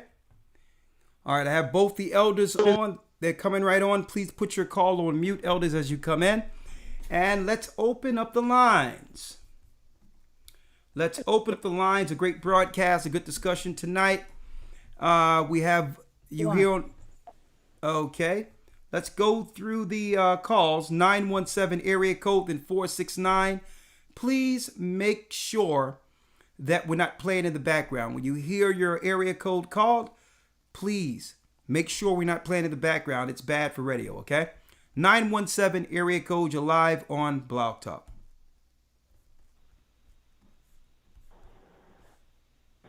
Shalom, Elder.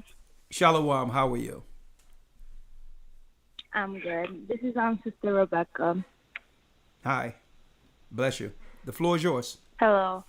So I'm just calling because just to give like my perspective on what's going on, especially being 21, the same age as Lil Nas X. And personally, when I first I didn't see the video, but when I seen like the promotion of it, it really like blew me away, only because I have seen things from like, you know, the big stars now, Cardi B, Megan Thee Stallion, all those like artists, but it never really like shook me. I'm like, oh, you know, that's what they're going to be doing in the industry. But when he came out with this video, it really like, you know, almost brought me to tears, because recently I just been experiencing or even hearing testimonies, people that's in the church, associated with the church, or even outside in the world that are young and is going through a lot of spiritual struggles and battles. And me being 21 And being a teenager at once, I know what it's like to struggle with that, you know. And I just wanted to come out here and say to like those young teenagers, even if you're 21 and younger, or even a little bit older, just to make sure like you find your love in the Most High, and you know, cling onto the Most High word now, because you don't want to be my age or even a little bit older, and then trying to, you know, pick up from your mistakes because you want to, you know, party or get into whatever the world has for you. Because honestly, the world has nothing for you. Honestly, it does not. And I'm speaking that for experience, because I used to dance and stuff like that, and even getting a little taste of like the dancing world, especially in the hip hop world, is really nothing for you.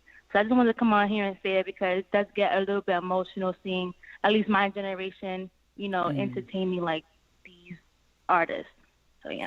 Hey, Sister Rebecca, I mean, you're a gifted dancer, gifted in those arts of dancing, and to see you dance for the Most High and the praise dancing this last Sunday and at the Passover, every time I see you so much grace. And Elder Gabar, I know you're proud of your daughter.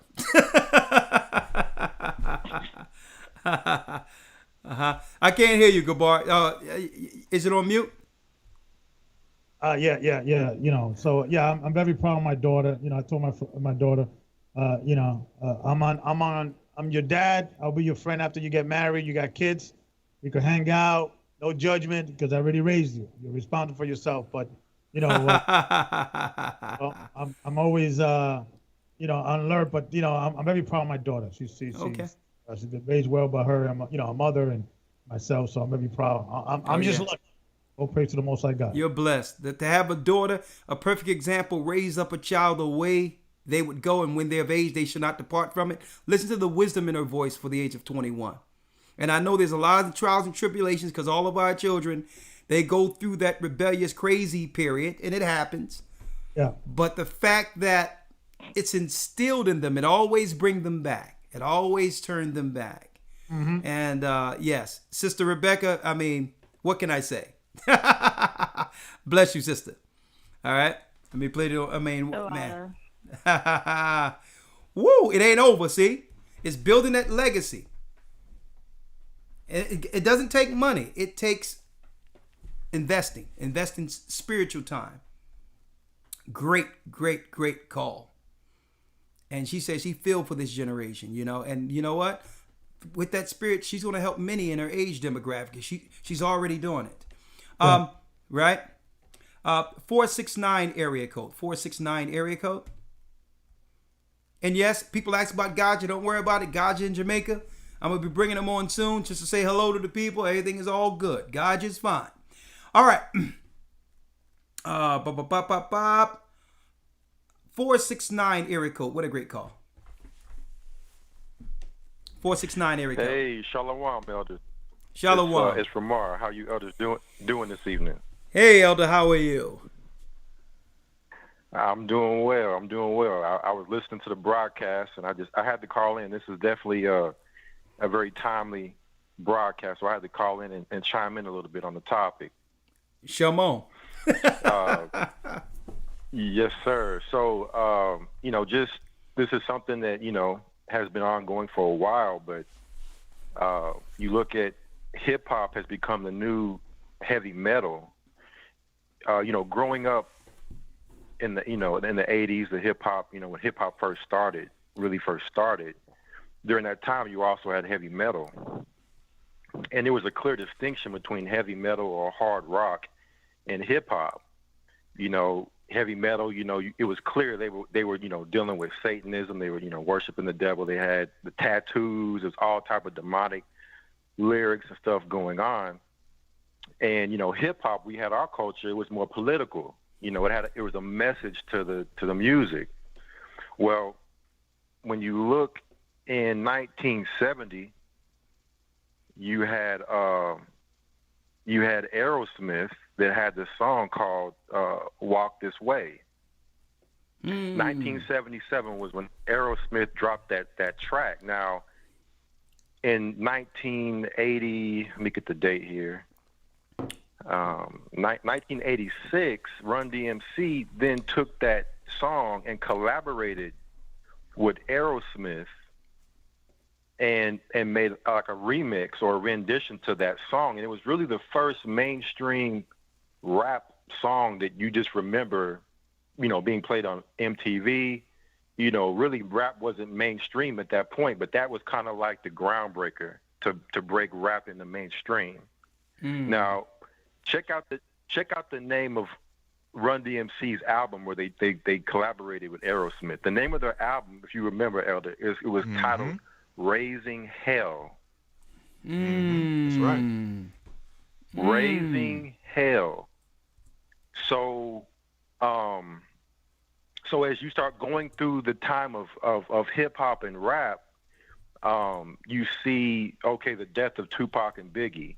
And then no sooner than that happened, you see Jay-Z come out and start to gain his prominence. And then he has a Aleister Crowley quote on his shirt, "Do as thou wilt."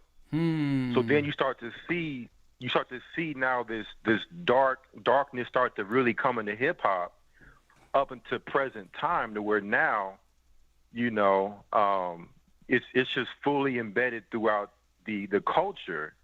And going into the tattoos, back in the days, you didn't really see during that time of hip hop our people wearing tattoos like that. I mean, it started to kind of slowly come in, but we weren't really wearing tattoos like that. And then now, not only do you see these rap artists totally tattooed out, but they have tattoos all over their face, just looking just straight demonic. So now the way that the heavy metal and hard rock artists were looking back in the 70s and 80s, now hip hop has taken on that form now in this present modern age, because they knew they couldn't push that message through heavy metal because, only white people were listening to that music back then. We weren't listening to heavy metal. We were listening to R&B, hip hop, but they knew that hip hop, because black culture is so influential, that in order for them to really push that Luciferianism that, Albert Pike spoke about, bringing Lucifer to the forefront, they needed a vehicle like hip hop that was, our music to really push it, because the world would be totally influenced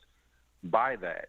So today you have this music that a lot of people are, terming or coining the phrase mumble rap, right? Because it's just a bunch of mumbling. It's a bunch of mumble jumble. You can't even understand what they're saying. But when you get past that, you see that it's a bunch of demonic chanting, a bunch of demonic chanting. And when you pick, it's just, there's no message in the music. So you remember growing up, we also had R&B. Well, who are the modern day R&B artists now? There are no new R&B artists right now. It's all hip hop. Auto-tune, just a bunch of mumbling. And you remember, even back in the 80s and 90s, our sisters weren't even listening to hip hop. They were listening to R&B. They, every now and then there'd be some hip hop artists they would listen to, but they were mainly listening to R&B. Yeah. You fast forward to today, there's no R&B, so all the women are just mumble rapping and chanting, and there's no R&B. They had to get rid of R&B because that was love in the music. So they had to get rid of the black love out of the music, and bring in this new culture for us to embrace this, led us down this path. And you look at the artist, Lil Uzi Vert, which is a play on of Lucifer, Tekashi 6ix9ine, Triple X Sensation, all these artists, and it's just, you can just clearly see that what was going on in the 70s and 80s with heavy metal has now become the new hip hop. And that was just what I wanted to chime in and just how they were able to bridge the gap between heavy metal and hip hop with Aerosmith and Run DMC, and that was really the beginning of that merger. Well, it's deep that you're breaking that down, Ramar, because on the screen, right? On the screen, I have, a lot of people don't know this, an original picture that even back then, when I had my little deal, we understood that MTV, here's the original building in Canada, Mason Temple. It's actually a temple to Satan, and this is how MTV was created. And it was a lot of black artists looking to break through because MTV was only promoting satanic agendas. So in order for Run DMC to break through, he had to comply with the MTV rules. That's what made rap go mainstream. Michael Jackson, he was upset that he wasn't being played next to the white artists who were actually being promoted through Masonic Temple TV. So he broke ties with his God under the Jehovah Witnesses, did Thriller, and the next thing you know, he's doing Dirty Diana with pop, heavy metal.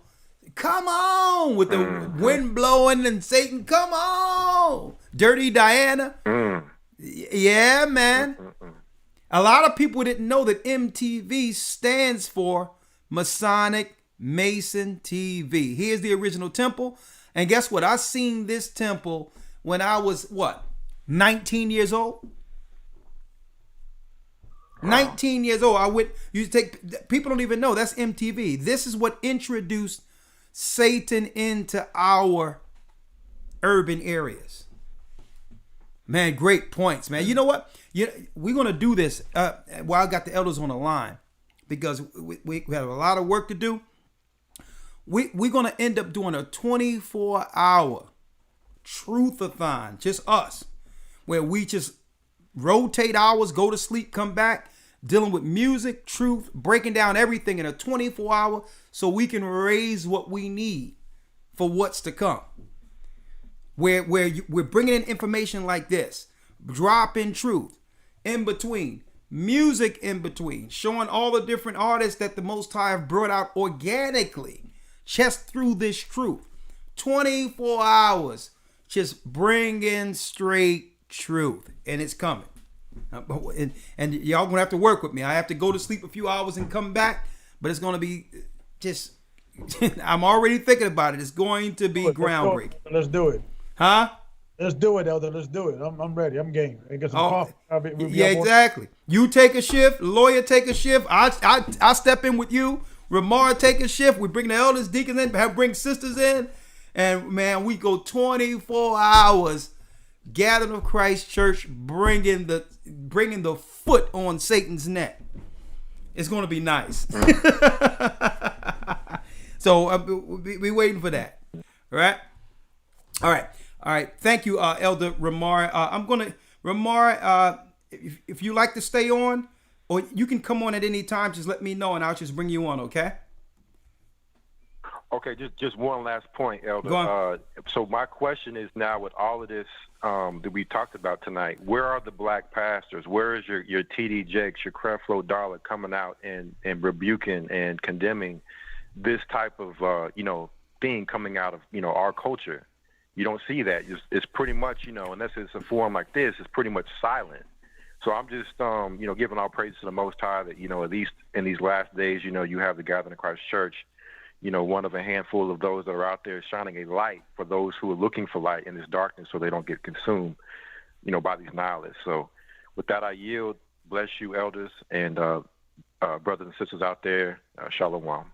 Thank you, brother. You brought some good points. I mean, all y'all, it's just getting y'all together. It's just, boy, I know Satan is mad. He's getting uppercuts, left hooks. He thought he had something with that coming down on the pole, but guess what? When they got that video, but guess what? Our God, through Christ, will bind him in hell. And anybody that want to swing down on a pole to him will be bound with him. All right, let's go. What we have next here? All right, got a few more.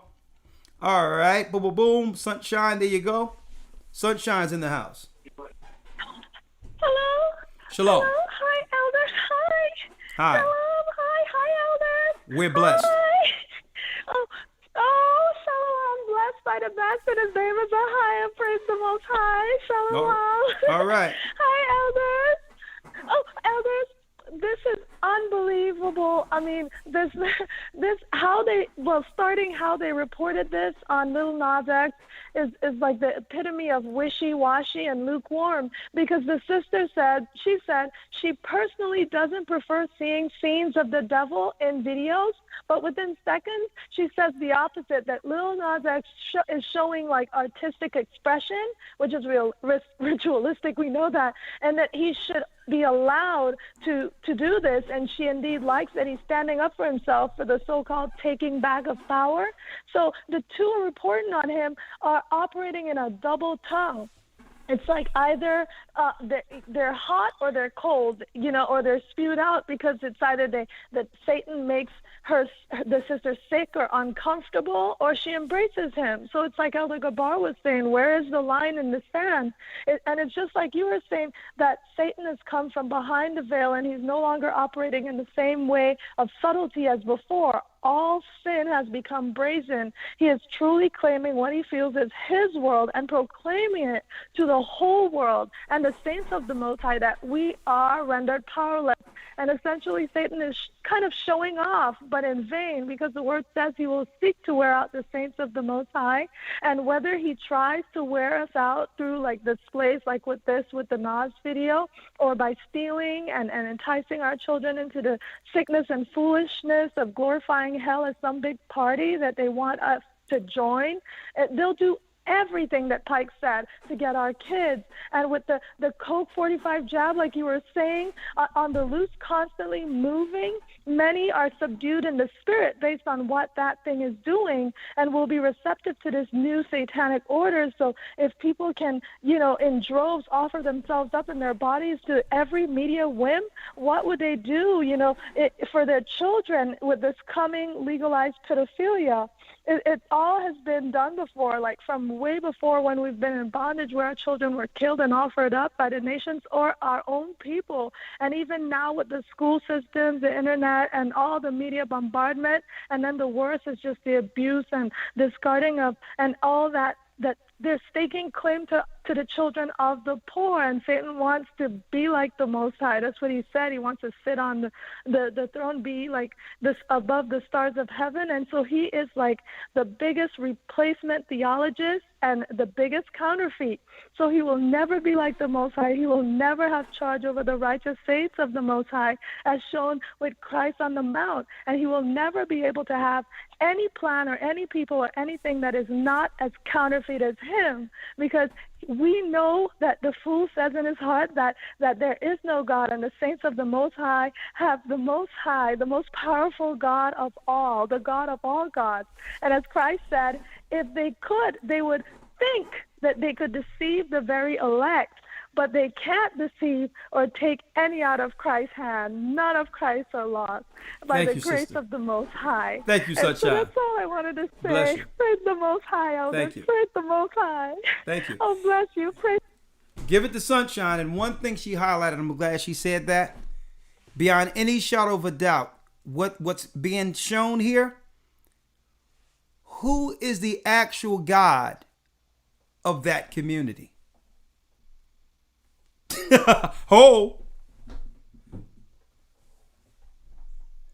It's no longer a secret. The God of that community. They're letting you know right now. They're trying to come off and play on what? Impressionable, naive Christians to say, well, I'm an atheist.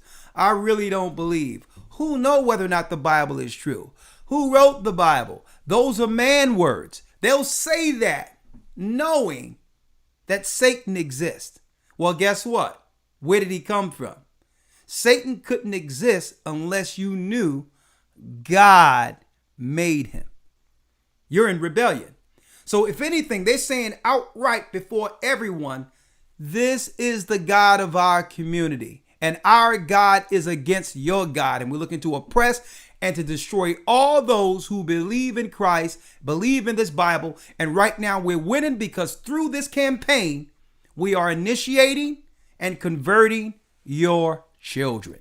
See how we brought that around full circle? Huh? Hey, you know I could bring that thing right back around. The satanic attack on our children. All right, let's go to the next call. So they're saying right out, they try to play it off as if, who knows whether or not Christ is real or God of the Bible. But no, right now, this is a direct attack against believers and the Bible and the God who made us all. Because you should have seen, I couldn't play it. You should have seen the look on that guy's face when he was giving his explanation to protect Nas in his artistic expression. That white guy. You know what I mean? With a lot of sugar happening. And you should have seen, I couldn't show it. But this guy was just, he was just he was just soaked and some level of resolve. He was like, oh my, he says, Nas, his expression and his artistic, this dude is lap dancing on Satan's lap, and this guy is telling everyone that, you know, he just respect his bold courage to stand up against other religions but I mean, are you kidding me? Folks, they're saying it right out. Satan have always been our God, and we're coming after your children. 757 area code. Babe. Shalom. Shalom, you're live. Did your wife put you on it? Did your wife put you on and tell you to hold the phone till she get on it? Yeah, she's here. Hey, baby, come on, baby. Yeah, this is Charles from the. Yeah, this is Charles from the Virginia body. All right, come on, talk to us, Charles. Both of you can come on. Yeah, come on. It's kind of crazy because we done been through. I'm an '80s baby, and I've been following y'all for about a good 8 months, and I attend the GOCC Virginia body. Oh, okay, and great. I'm waiting to get baptized. I got some couple of notes here, but I've how you say this? Oh man. The thing is, but I'm gonna tell you this little story, right? This little short story. There was a gay guy that I was in jail for like a couple months before, right? It was this gay guy, flaming gay black guy, right? Came in there, you could tell everything up and down. Didn't nobody mess with him because he was himself, and he wasn't trying to go ahead and press nothing upon nobody. He kept his distance and he did his little own thing and respect how you move around in jail. There was another guy that you know that placed letters, unknown, placed letters on people's bed just to cause confusion, and I guess the big gang members in there that held the spot down, you know, and make sure everybody don't stay in order. They sent out spies to go see who did that. By him doing that, they showed that man who he was. They was placing those letters on his bed, and he showed masculinity and you know, defending himself, seeking justice within himself. But the whole thing is that I'm trying to say is that there's people that will use those people that being used in that way, being gay and whatever in that situation, and take advantage of their way that they are. You know, I see that way in Little Nas X. You know what I mean? It's the people that's put in power that use them as a prop to cause confusion. Oh, but all okay. in all, he showed his masculinity at the end of the day. You know what I mean? How to operate in this world. In this world, you don't operate that way. You still gonna have to be a man that you are, to seek justice for whatever that's been done wrong to you. You know what I mean? So that's right there. It's kind of like I can relate to.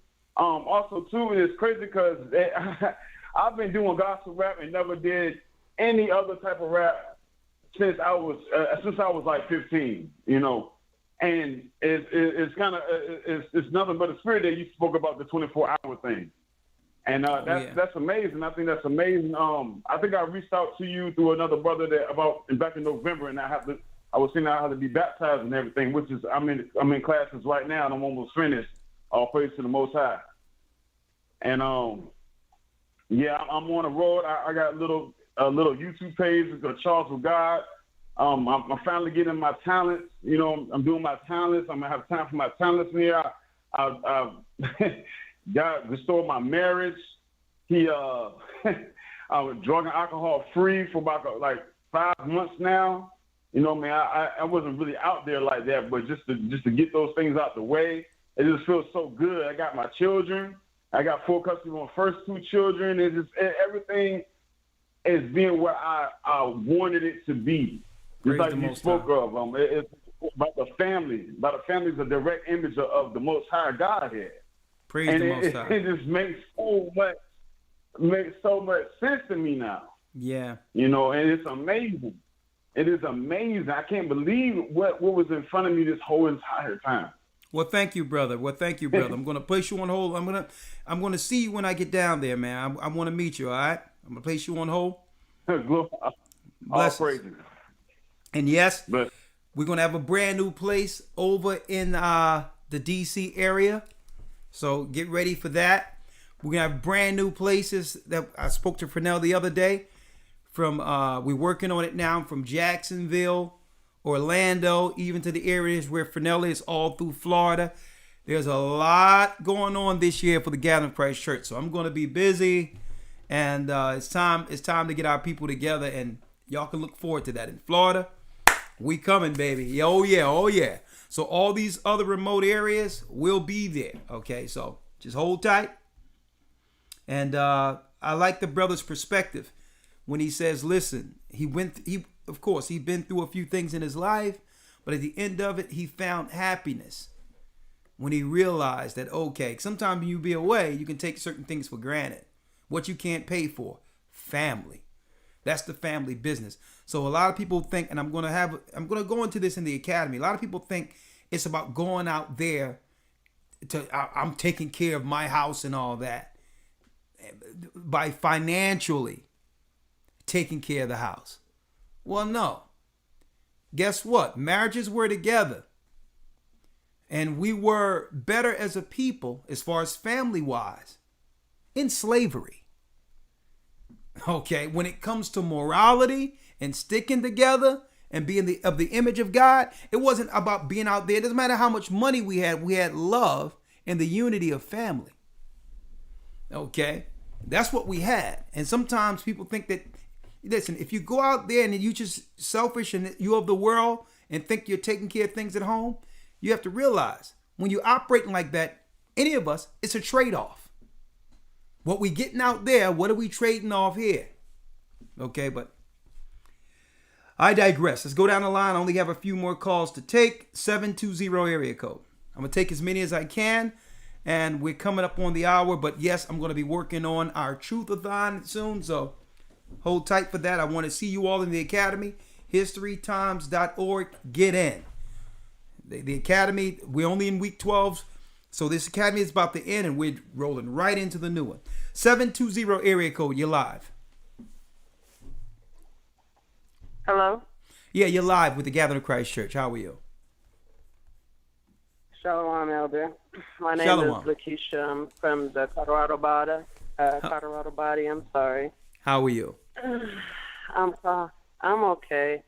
I've been trying to get online for a long time, a little nervous, but Okay. I have a son who is 18 now, but my son is gay. And I can, when you said that something got into that young man, because I didn't see the video, but I heard about the story. I showed it to my husband, and it kind of touched me because my son's father, messed with him when he was a child. So, he was looking for love from his father, but I'm the one who accepted him. So he always tried to be like me and always let him know, it's not right, it's not biblical. Anything that, is opposite of the Most High is Satan, This is his playground. And it's kind of hard to get to him,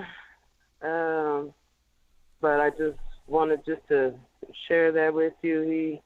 He does watch the videos with us. We do Sabbath day study at home and watch GOCC videos whenever he is around. He doesn't like to be around as much because I don't like, what he does, not just his lifestyle. It's just what comes with the lifestyle, the men he's meeting, the website that he goes on. It breaks my heart. Yeah, I'm sorry to hear that. Let me ask you something, not to get too intrusive here. How old are you? I'm 43. I'll be 44 next month. Okay, all right. Let me ask you, because I know people probably want to ask this question or get some answers, because not too many people, the majority of people in our community hide this, and I can understand why. But let me ask you this without being too invasive, right? Was there anything when you met his father that tipped you off that something could be up with him? No, not at all. And that's what when my son told me that his father touched him, it broke my heart. And I'm like, I started blaming myself. Like, did I miss any signs or anything? Because I have an older son, too. Okay. My son is, my oldest son is 26, so my oldest son said he never came to him like that. But his dad didn't really like dealing with his son because our son looks like me more than he looks like him. And he would give our daughter more attention than my son. So my son was seeking love from his father. Well, I'm sorry to hear that, sister. I don't go too far in. And all that, but he denied it. He didn't want his father to go to jail. He protected his father. So. Yeah, let me tell you, and that's another thing. I'm sorry to hear that. I'm glad that was courageous. You actually sharing your story, because believe it or not, when it comes to those communities and all that, they try to hide this component. They try to say that you're born this way without letting people know that something happens. And usually we can if we talk about it, we could talk about it and put it out there. Maybe it will help others see signs so that we could protect our children earlier. And that's what this program is about. But it's obvious that, people are more open with it now. But it's obvious that, obviously that's a gay man. Yeah, it's heartbreaking. No, listen what I'm saying. It's heartbreaking. What I'm saying. Have you ever thought that, I'm going to just say that okay, even though I didn't see the signs, it's very possible that he was a gay man. Yeah, later on in life, after, I found out that he did that to my son, later on in life, me and my husband, we moved down to the same city that he lived, and his girlfriend started giving me all kinds of details, and I was like, you're the reason why my son is the way he is. He transgender men dressed as women, his father. So, yeah. Okay. That's why my son is the way he is. Well, sister, listen. My heart. We can't understand. We can't change it. And don't come hard on yourself when it comes to that. Don't come down on yourself, because there's nothing you could have known. If you'd have known, you'd have protected your son. The only thing you can now do. I would have ran. Yeah. But we cleanse ourselves from the past, and we pray that the Most High place a hedge over our children. And you know what? It's not over for your son. Okay? It's not over for your son. All right? What you have to do, and sometimes what mothers do without knowing it, because they feel at fault for it, they also, through that, allow certain activities, saying, well, it wasn't his fault, so I'm going to protect him. We can only protect that behavior we can to a degree. And I don't want to go too far in it, but what I'm saying is, understand this uncomfortable scenario you're under, but Christ covers it. He covers all sin. It's not your fault. You have to pray, ask the Most High to hedge to open, to open up your son. Listen. Open up your son's heart to receive Christ, because whatever spirit is, there's not a spirit in earth that Christ cannot overcome. So don't give up on him. You understand? You have to set boundaries and set rules. I'm here. Yeah. So you have to set rules. I've had a lot of brothers and sisters that told me to kick him out, leave him alone, but I'm like, I've been through a lot of life, and Christ did not give up on me. And I've been through a lot. I can understand it, but I had a drug problem for 3 years. So, and that was 14 years ago. Well, sister, that goes into a whole nother vibe. But what I'm saying, because we're going to have more shows on this, and we can discuss that, because all of that could play into it also. But in a nutshell, sister, you have to set bounds. You have to first get yourself together and understand what the laws of God are, the law of the Most High, the Almighty, the God of Israel is, and follow those, and help your son understand the boundaries according to God, and stand with it and say, well, listen, None of us can change our choices, but when you come into this house, this is how we're going to be. And whether or not, how far this relationship goes as far as us growing close to the Most High, will be based on whether or not you're able to operate within these parameters. Sin will not be allowed in my home. Okay, I can love you, but I'm not going to love the demons and activity that you know comes with some of the behavior. So some choices have to be made. What you do is out there, but when you come in here, here's the rules. And set the rules according to the Bible. I'm going to place you on hold, sister, and thank you for your courage in expressing what happened. So and a prayer goes out to you for your family. All right. Okay, we're digressing down. Only got a few more minutes left. Let me go here to 612 area code. 612 area code. Shalom, Elder. Shalom, you're live. In regards to the Nas X, I have two things I want information. Well, one thing I want information on, and one I have something to say. Nas X, something had to have happened to him for him to turn this way, and it had to be something traumatic because nobody just up jumps and says, "Oh, I want to be gay." No matter what people say, "Oh, I was born this way." Okay, there is some kind of gene in you that maybe not have developed, but nobody just up jumps all of a sudden and say, "I want to be gay" after living a straight lifestyle from a young boy. Now, also, he is saying that he is influencing these children. You know, he's saying that the kids have been watching him on Sesame Street. They have been watching him ever since he's done this Old Town Road song. And he said, well, it's your parents' fault. You let your kids watch me, so now they're watching me. Now all of a sudden it's a problem. And he's also going on to say that how he wants to have sex with friends, nephews, and he wants to defecate on them. Okay, listen. All of this is not okay. Sister, I don't want to go too far into it. Ain't this is not specifically about the actions that Nas X want to take, and I want to go through that. What we're talking about more so is how to protect our children from becoming that. Obviously, there was an absent parent or parents that allowed Satan to literally get him. So I'd rather stay there. Yes. But go on. Okay. Well, this is another thing that I wanted to get into. I have grandchildren.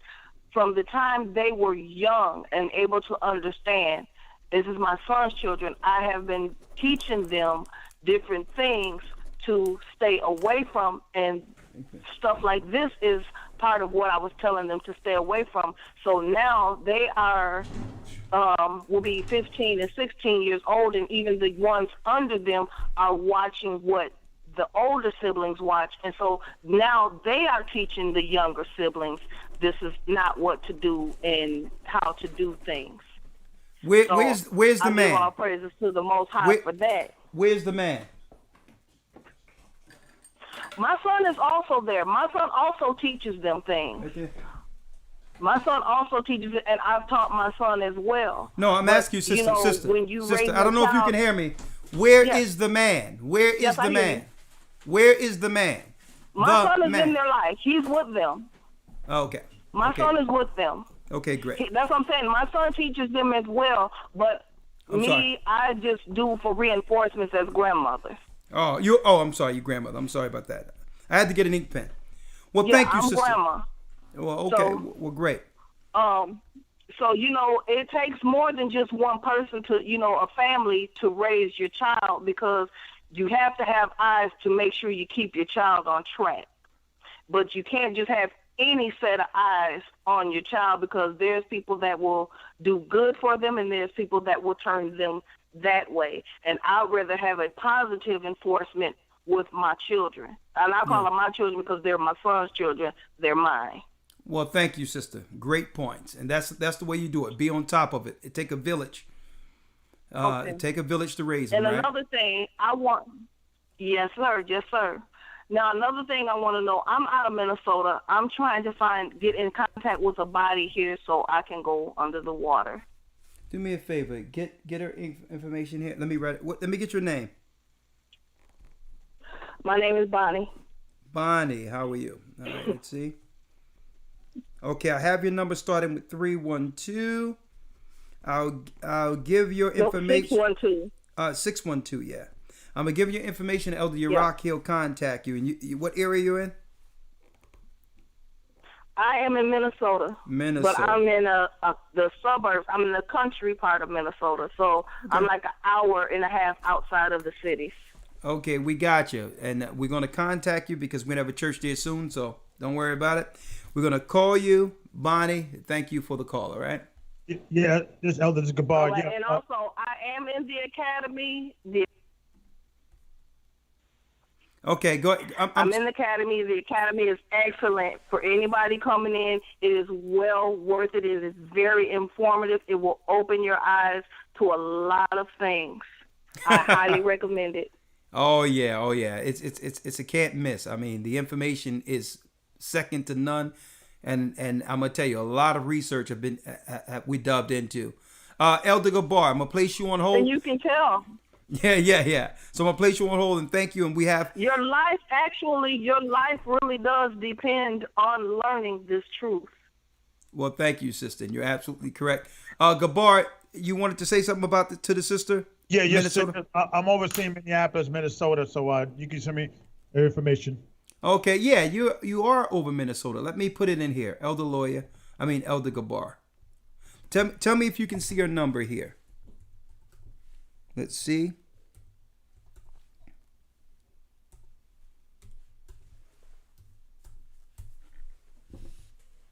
Hold on.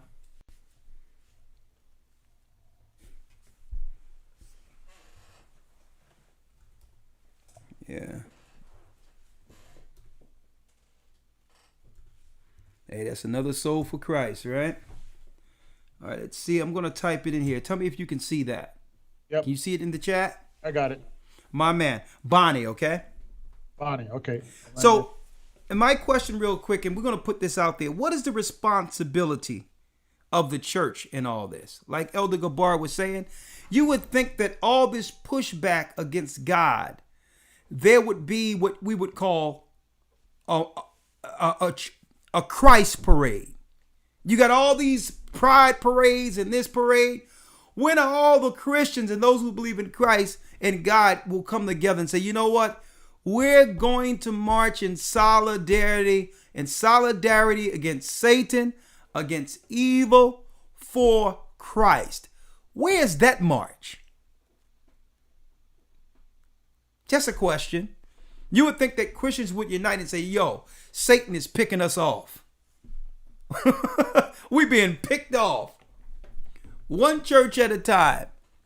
One congregation at a time. It's time for those who really believe in the church to get on the right side of Christ and join together and have a Christ pride march. Doesn't matter what color you are. Where's that parade? I wonder what would happen. Would you be determined a hater if you had that particular parade? Where if you were marching for Christ, okay, the real Christ, the Christ of the Bible, the Christ that's coming down to take down. Where is that march? Man, let me tell you that I see we can go 24 hours one of these days. I'm just getting loose right now. I'm ready to go. I'm ready to grab these scriptures, but time is up. One more call and wish you all Godspeed, and we'll give the elders the last word. 202 area code. Last call. Shalom. 202. Okay, no 202. You're out. Okay, going once, going twice. Someone else is going to take your place. Let's see. One more call. Where are you? 831 area code. Shalom. Hello? You're live. You are the last call for this evening. Shalom. Oh, I am so shocked I got in because I called in late. The floor is yours. I hear a lot about like these I'm trying to think of a nice word to say it, pedals, I guess I'll say. I don't know what other word to use. These guys, yeah, they're really hard to detect, because I do see a lot of videos about people who actually catch these guys. There's people out there, they create an account online, and they pretend to be young girls, and they let these guys message them, and then they let them message them, and then they talk to them on the phone with like a pretend voice of a child. And the stuff you hear they talk about, they groom the child, they talk about cartoons and stuff like that, and it's crazy because you can never tell. Nobody can never tell. But what can we do to protect some signs? What can we do to protect our children from them? We know they exist, but it seems as if they, it seem like in our community, they're becoming ever victorious with no pushback. Yeah, what can we do? Yeah, there's a lot of them. So I'm amazed by just. There's a lot of us. There's a lot of us. What are we going to do? Yeah. Well, bringing back the family is a big thing, because that's one of the reasons why I had talked to my husband, and we worked to make sure I could stay home with the child so that I'm watching, because I did hear a lot about that growing up, and it stuck with me. My mom informed me about it a lot as I grew up. Good. And I was like, yeah, I don't want that to happen to my child, so I decided I'm going to stay home, and we're not going to, and so that nothing like that happens. And it's like she's going to be with me at all times. No one's going to watch her. And so, whatever life I have to live, because we live in a very small house, and I don't care as long as she's at home with me, and I'm at home. I don't care. So, Good. Yeah, that's. Well, sister, there is something I did pick up as a sign about these people is they like to be around children a lot. They act like children. They're like mentally children who can't take accountability. They like to be around children a lot. I picked up that about them. But pretty much just keep your kids off these. Watch the phone, Instagram. Be careful with the phones and stuff like that. Pretty much they're going to get the kids whose parents aren't watching, keeping a close eye on them and letting them have too much freedom. Kept to themselves. Yeah. That's what I picked up from watching these things. You're right. They're usually in areas or they're in occupations that give them access to children, beyond any shadow of a doubt. But they're predators. They know when there's not a man around. Okay, they go into mentorship. They go into all these areas of, I'm here to help the underprivileged. So all in all, it's time for us to unite against them, pray against them, and make a fortified front. It doesn't matter how small, to make our children aware of the judgment that comes with that unrepented choice. Okay? It's time to protect our children. If the church won't do it, that's okay. It starts one family at a time, one house at a time. And we're going to be going into more of this in the academy when we drop. That's right. The family. Okay? We're going to break down the family. Can family survive Sodom and Gomorrah? How? If so, how? Taking care of the family business first. Not going out to do business out there to thinking you're bringing money in here. It doesn't work that way. You have to be a daily influence every day, face to face, in their presence, with the laws, statutes, and commandments of God, the Bible. Elder Gabar, Elder Lawyer, any last words? No, sir. I'm good here. Okay, so you know what it is. Anything else, Elder Gabar? I think you cover mostly everything. I think we have to just, discussion. I think we have to start having gay, straight, white, black, male, female. What, as a society, morally, we're going to draw that line. There's moral. Is morality is only a biblical thing, or do we people need to have a conversation on what is morality to an atheist, to a gay, to a Gnostic, or what have you? Because it looks like there's no line anymore, and I think the only ones they're holding the line are people that are holding the Bible. So a discussion we may have to have with atheists and gays and non-believers. Do you have any morals, and what is your moral? Maybe they always been screaming about we don't need the Bible for morality. Well, I'm trying to figure out your morality without the Bible. So exactly. So I think we have to have a conversation about that in the future. Yeah, and so we can coexist and respect one another. We have to know where the lines are.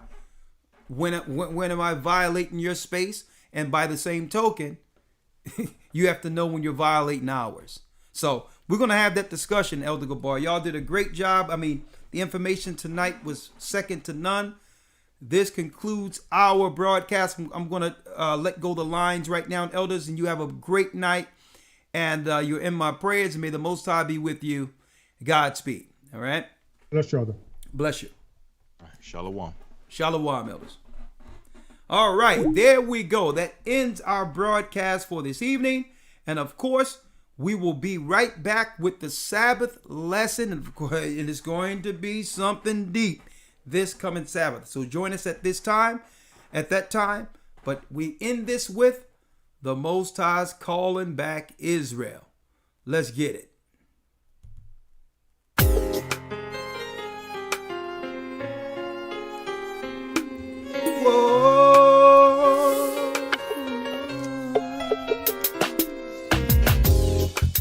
The east is where we're from. The 12 tribes of Israel. In 721 BC. Come on. The Assyrian king, he took us down, we fell. With a great escape we went through the Euphrates. The Lord held the water still. To a land where no mankind dwelt, we went. The 12 tribes of Israel. So we be Manasseh, Cuba, Ephraim, Puerto Rico, Naphtali. Come on. The Lord is calling back Israel. From Panama, the North American Indians, Simeon. Bless you, brothers and sisters, the children of God. Is gathering Israel. The Arabs and Africans told us at gunpoint. Together our wives and children then sold us. They sold us to Babylon. In the belly of these great ships we traveled in fear. By the rivers of Babylon, we found our brothers here. Ahayah, in Colombia, Reuben from Australia, Issachar, the Mexicans. Ahayah's gathering Israel, the Negroes, Benjamin, the West Indians, Levi, the Haitians. Ahayah's gathering Israel, let's come back to the Father. We'll soon see Zion. Come on. Oh, yeah. Oh, Ashar, Qam, Reuben from Australia, Issachar, the Mexicans. That's who we be. We be Judah, the Negroes, Benjamin, the West Indians, Levi, nations. Oh, Vanessa, the Cubans, yeah. from Puerto Rico, and Valley from the house of Hawaii. The Lord is calling back Israel. From Panama, yeah, the North American Indians, Simeon, the Dominicans, Ahayah gathering in Israel. Shalom.